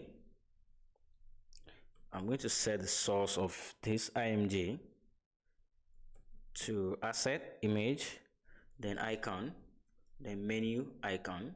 If I save that, okay, so we have our menu icon. So I want to be clicking this in order to reveal my navbar. But if I escape from this breakpoint, so as you can see, we now have 3 items. I don't want this to be showing on extra large screen. So I'll go back to my style sheet. So right after the navigation, I'm going to target that. I'm going to say nav toggler should be display of none. Then let's copy that. Let's go to our responsive.css. Right after everything, let's say display block. So if I go back, so we don't have it again. If we escape down, we now have it. So hope you get the scope. All right, so this is looking actually pretty good. So what I want to do here is this skyrocket. When I'm on mobile screen or medium screen, I want to only display the S and the R. Then I want to style that some kind of way.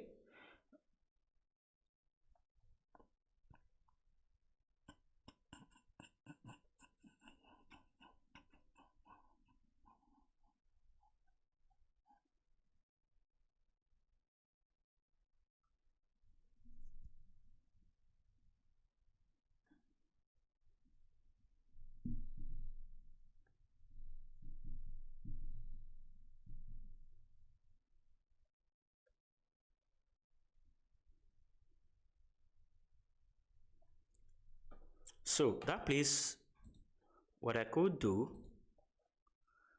is to duplicate this. So right here, I can just say R, and here I can say S, save that. Now we have the results. Okay, so I only want to display one on a particular breakpoint. So I'm going to set this to class of mobile. Then I'm going to set this to class of Windows. So for the mobile and for the window, right before everything, before the nav, right after, okay, so this is actually what we are targeting. So I'm going to say Windows display block, while the mobile be display none. So on normal screen on Windows, we don't want to show the mobile, but if we are on the breakpoint, I'm just going to copy the two, come to the breakpoint here, right after the container. I'm going to drop that.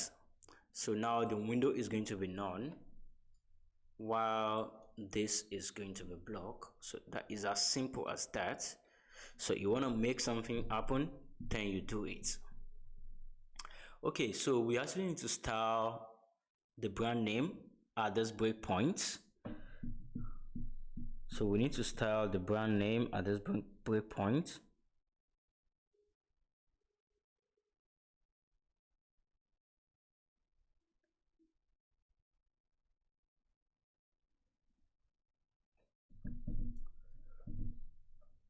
So go back to my style.css.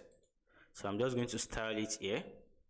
I'm going to say the site title, then mobile. Then from there, I just want to say border 1 pixels, then width. Instead of solid this time around, use width. Then the padding should be 5 pixels, 10 pixels.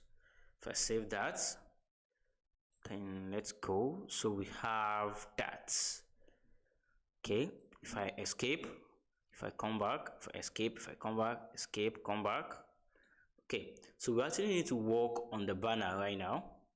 So as you can see, if I come down, you can see that we need to remove the banner somehow. We need to reduce the banner somehow. We need to reduce the font size of the H3 inside our banner. This thing is looking really messy right here. Okay. Global.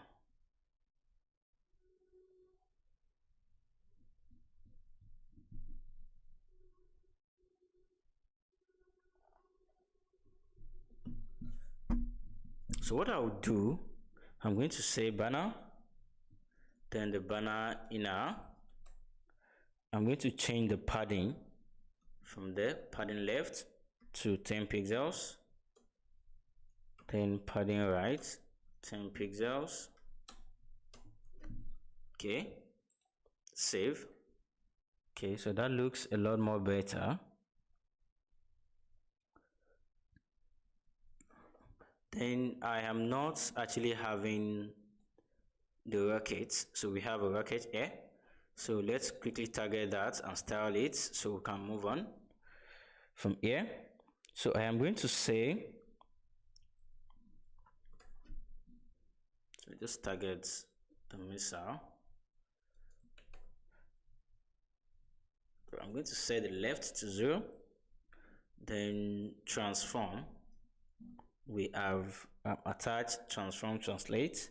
So I'm going to say none, and that will be important. So coming back, we should have that.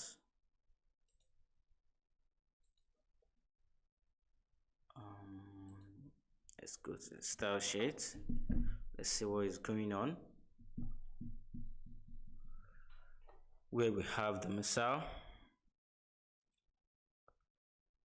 Where is it? Okay, it is actually on BG. So don't I use missile for that? So replace this, paste, save. Let's go back. So we have it. Right after this, I'm going to make a comment that says home launch, launches. We are using launches. So inside that, after that, I'm going to target the home. Let me show you what we are doing right now. So if I scroll down, this is okay. This too is okay. Okay, so right here, we've set this to display of flex. That is why everything is forced to be beside each other. So we have to set the direction of our flex to column. We have to set that to column. So if I scroll down here to home launch, okay, so this is what we are saying. This and this they are inside this launches content. So we have set this to display of flex. If I come to my style sheet, search for Ctrl F, search for launches content, as you can see we have display of flex. So what I'm going to do, I'm going to select this, copy, go to my responsive.css, paste that. Then I'm just going to add another property here that says flex direction. I'm going to make that column. So by default it's actually row, but now I want to make it column. So if I go back, so now we are having this, we are having it like this. Okay. So one thing we can also do, I just think this is fun. So instead of saying column, I can say column, then reverse. So if I save that, we are going to see this. So now we have this first and the content after that, and that is actually hidden currently. Okay, so we are going to take this back to column, and going back to my style sheet, I'm going to copy this. We've set the width to 40 pixels, 40%. Then we also want to copy this. So let me go and paste this first. Okay, paste that.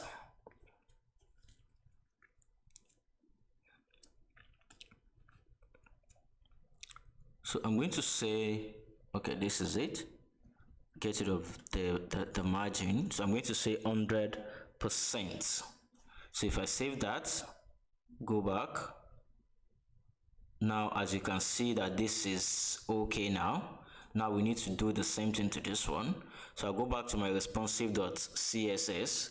I'm going to say home launches, then launches.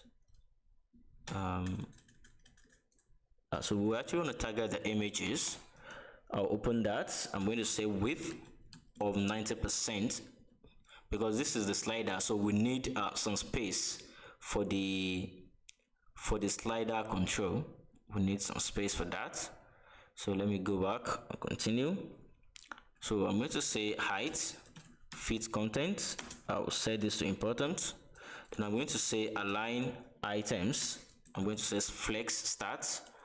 So we've actually set this to I think center or something. So I'm going to say padding bottom to 20 pixels. Then I'm going to say margin 0 auto. Then I'm going to target the actual image container for our portfolio. So right here we have styled this. So I'm going to target this again. So I'm going to call it, I'm going to say home launches, then the launches images. Then inside that I'll call the actual images. Then I'll set the height to 600 pixels. Then I'm going to set the width to 100%. So if I go back,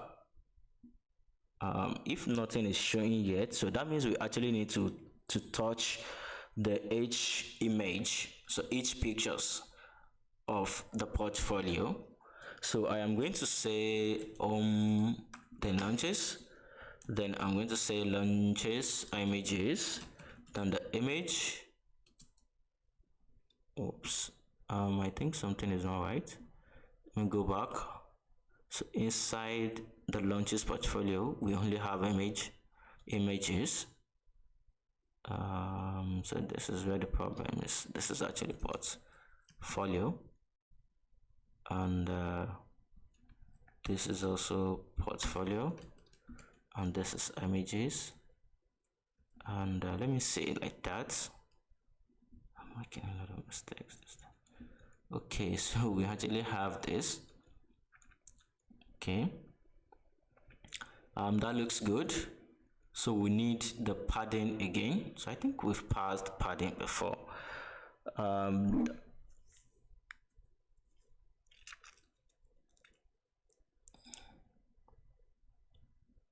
So I'm going to pass padding bottom to this. So let me say something like 400 pixels, or let me say something like 200 pixels.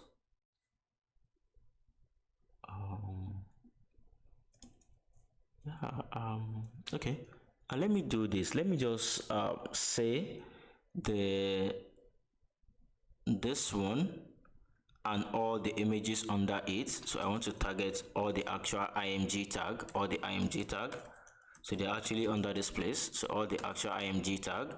So I'm going to call them, then I'm going to set the height. So we have height of 60 pixels, 600 pixels here.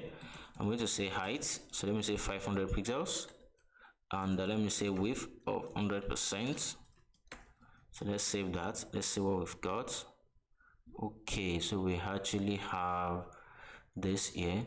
So I think we also have the controls somewhere down there. That the control is actually somewhere down there.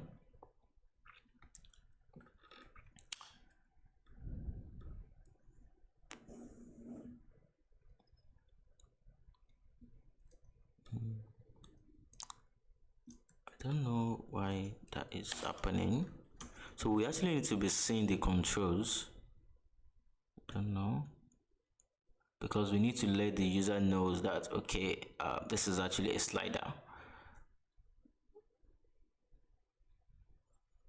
Okay, let me do something like, let me say section. Oops. This is actually too much. I'm just trying to text something. Let me get rid of that. Go back. Go back. Go back. Nothing actually changes. So this doesn't actually have any effects. Let's go back to the website. Let's see what they have here. Let's see what they have. If I scroll down. So as you can see, we have the controls. We have the controls.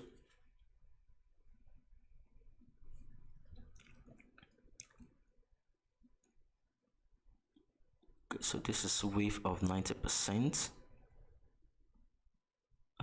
Let's set this to 100%. Then let's set this to 90%. So if I go back, oh, this is our own. Okay, so that is actually it then before. So let's set this to something like 85%. So if I go back, okay, so that looks good. So we have this.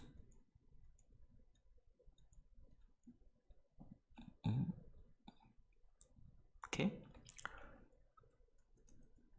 We've set this to 500 pixels, so let's set it to 100% of the parent, which is 600 pixels.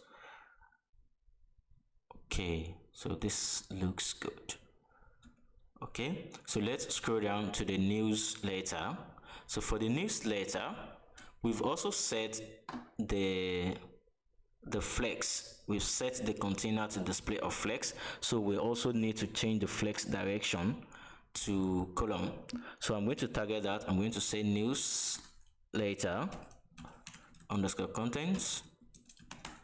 I'm going to say flex direction column. Save that. Go back. Now we have the result right here. So we are going to set the newsletter. That is actually the left. We are going to say width of 100%. Then I'm also going to say newsletter right to width of 100% also. So if I go back,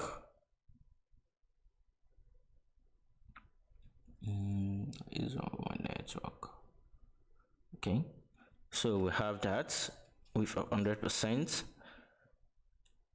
I think this isn't working, so let me go back. Probably there is a mistake in the class name. So this is right and this is right and that is left. I don't know what's going on. Okay, go back to the responsive folder.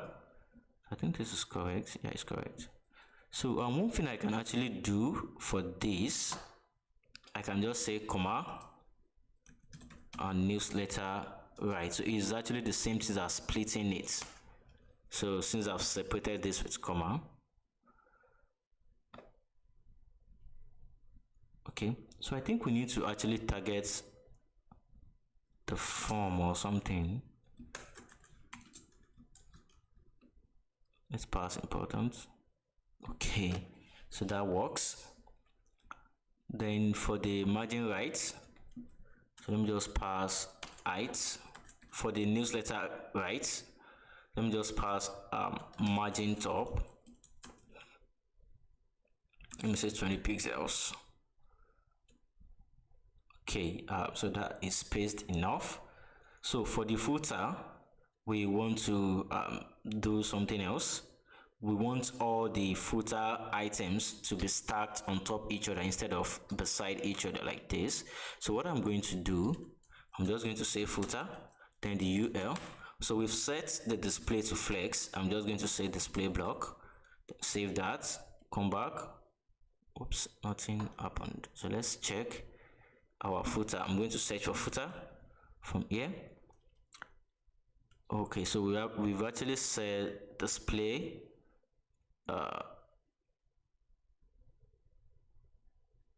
display to flex, so this should work. So let's do something like important.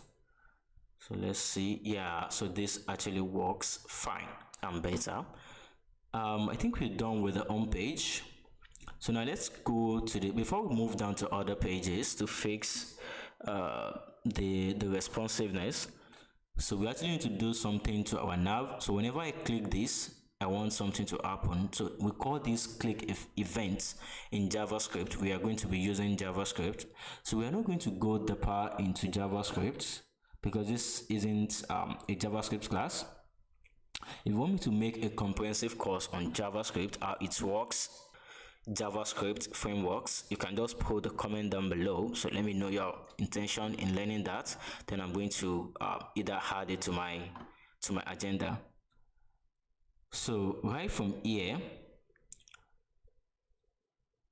I'm going to copy all this because this is actually better if I do it this way. So I'm going to go to navigate to the asset folder, or let me just place the JavaScript here.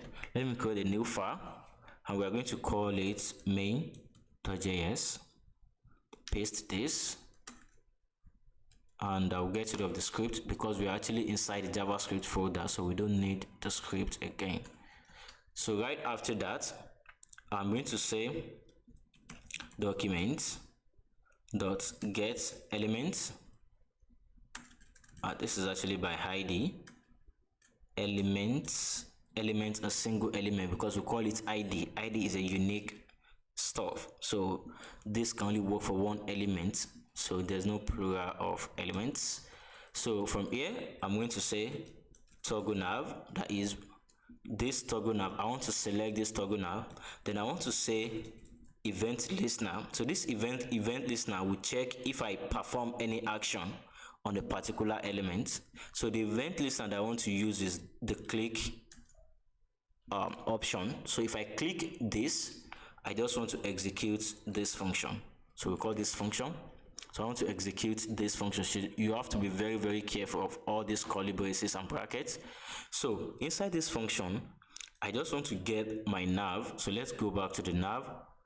Let's see what we've done here. The navigation.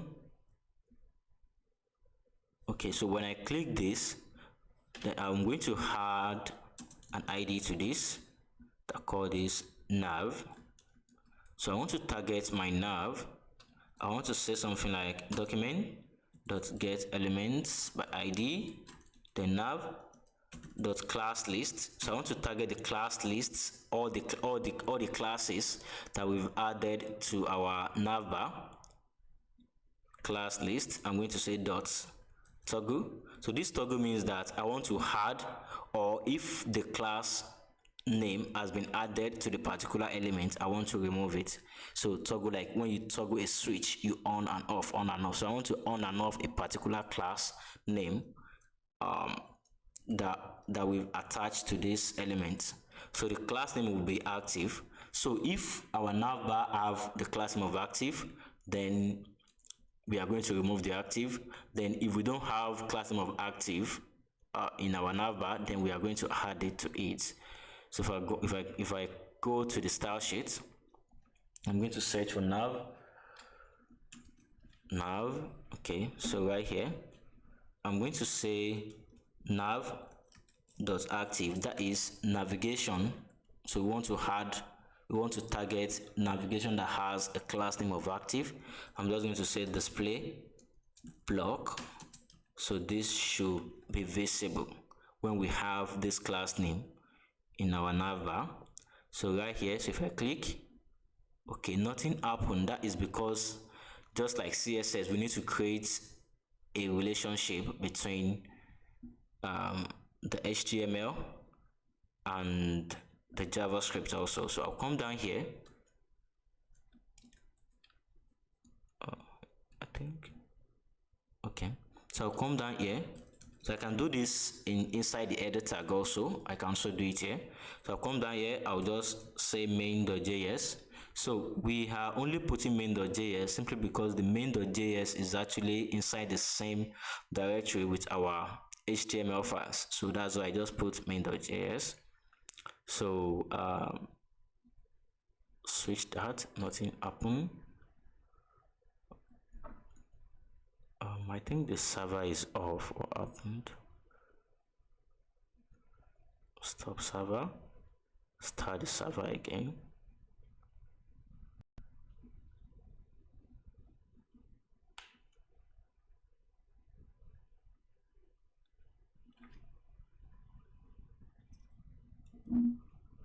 Okay, this is actually telling me that we don't have mains.js.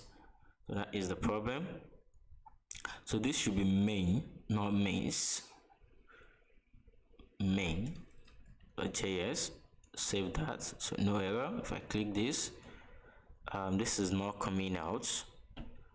This isn't coming out. So if I go back, document.get element by ID toggle nav. Then when I click that, so I want to do something like set an alert. So this is an alert. We use this to pass message. So I actually want to check if I'm clicking this. So whenever I click this, I want to fire this alert.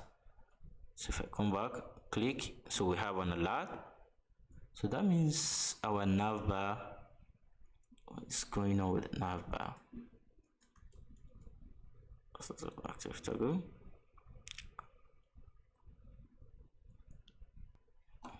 So the problem is we need to actually execute this right after where we call display of none inside our responsive.css. So that is actually what the problem is. So let me just call it here. I'll say the ones, I will say with class name of active, then display of block. So this should actually fix the problem. So let me explain further what is actually going on there. So the browser will start from the top to the bottom. So the browser is going to execute this, execute this, execute this. So when we put nav with class name of active, so this is going to get executed before this, and this is going to get executed after all the CSS files. So anything that we put here will have priority more than whatever we have up here. So that is what is actually going on. So now I've moved that right after where we call the last display of block. So if I go back and click that, so that should work fine. So as you can see, our banner is actually on top. Go back home. So our banner is actually on top the navigation. So where I call this, so this place, I can just say Z index. I can just make that like, let me say 100. That should fix the problem. Okay, yeah, this looks cool. So let's get rid of it. Cool. Come out. Cool. All right. So if I scroll down, the home page is looking good. All right. So what we need to do now is to actually copy the whole of the header to the other pages. So the whole of the header, I mean the navigation, the whole of the navigation to all other pages. Yeah, so let me just copy this, go to about page. This is our navigation. Where is it? Right here. So we are going to replace everything, paste. So if I go to my browser, go to the about, Okay, that isn't working yet. Okay, so we actually need to also link our responsive.css. I'm going to say link css assets /css, then responsive.css. So that should looks good also. Okay, so we need to also include the JavaScript file. I'll scroll down to the bottom of the page. I'll get rid of this script main.js. So that should also work very cool. Okay, so we need to as you can see, we have 9 clients before, now is actually 6. So we need to fix that, and we also need to reduce this text. So I'm going to navigate back to my responsive.css file. So we are still inside the breakpoint of 992, I guess. So right after the footer, I'm going to make another comment, say about page. So right there, I'm going to call the about page client. I'm going to set the height to fit content.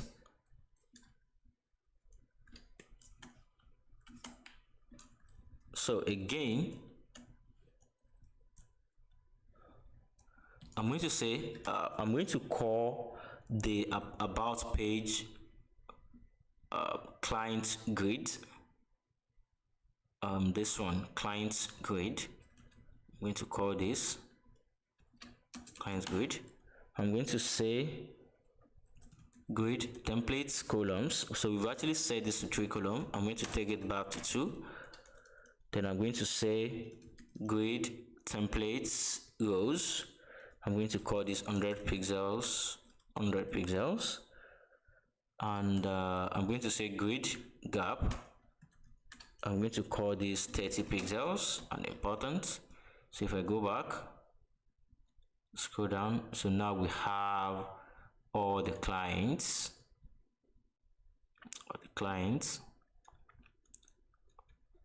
So we need to actually take care of this. So I can say what I can say. I can say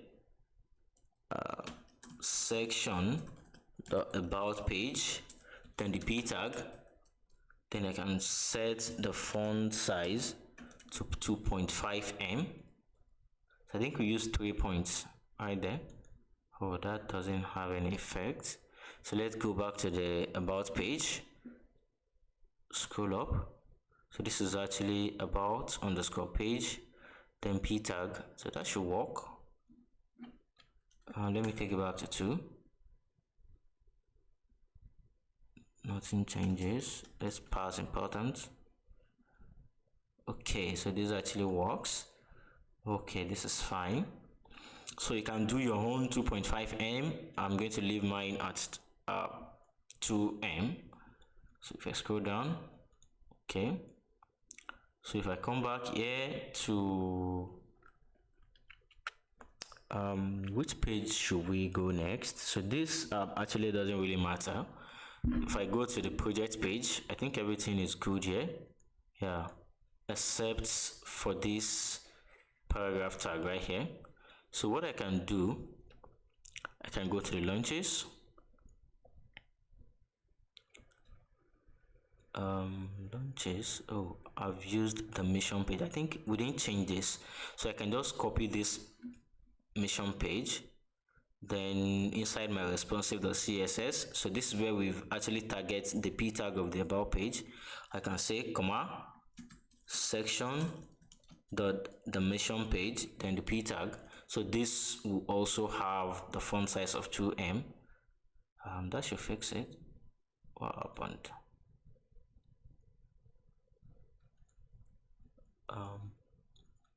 Going back to that place, mission page, content p tag.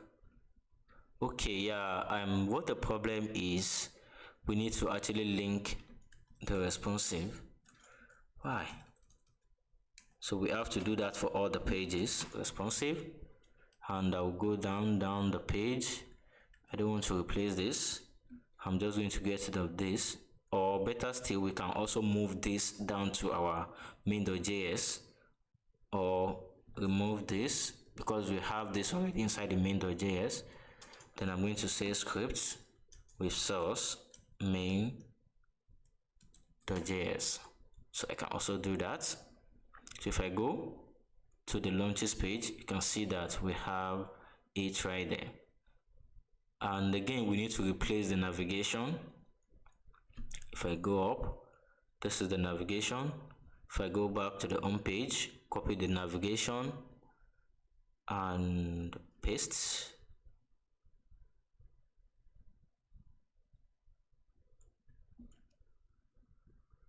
Okay, cool.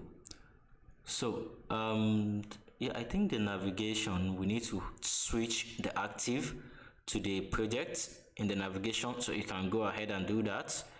For the mission page, let's go. What else do we need to fix? So we need to just include the responsive and the main.js. That is all for the mission page, and the same thing for the vision page.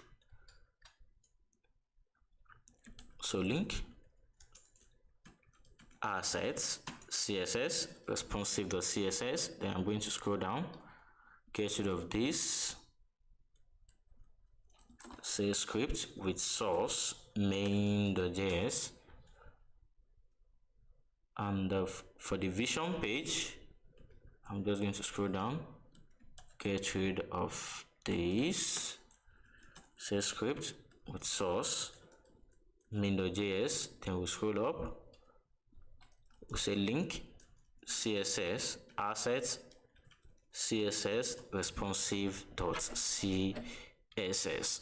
So we need to also replace the nav, paste the new nav. I'm going to go back to the mission page. I need to also replace the navigation here, so paste the new navigation, then go back to the vision page. Okay, I think all is well. Okay, all is well.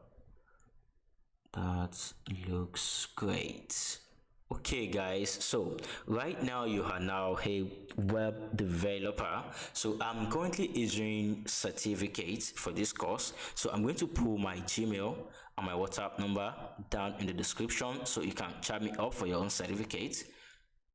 And make sure you subscribe to the channel. Yeah, that is very, very important, guys. You have to subscribe, so make sure you hit the subscribe button, hit the like button, and also make sure you comment down below. So I'm going to see you guys in the next class.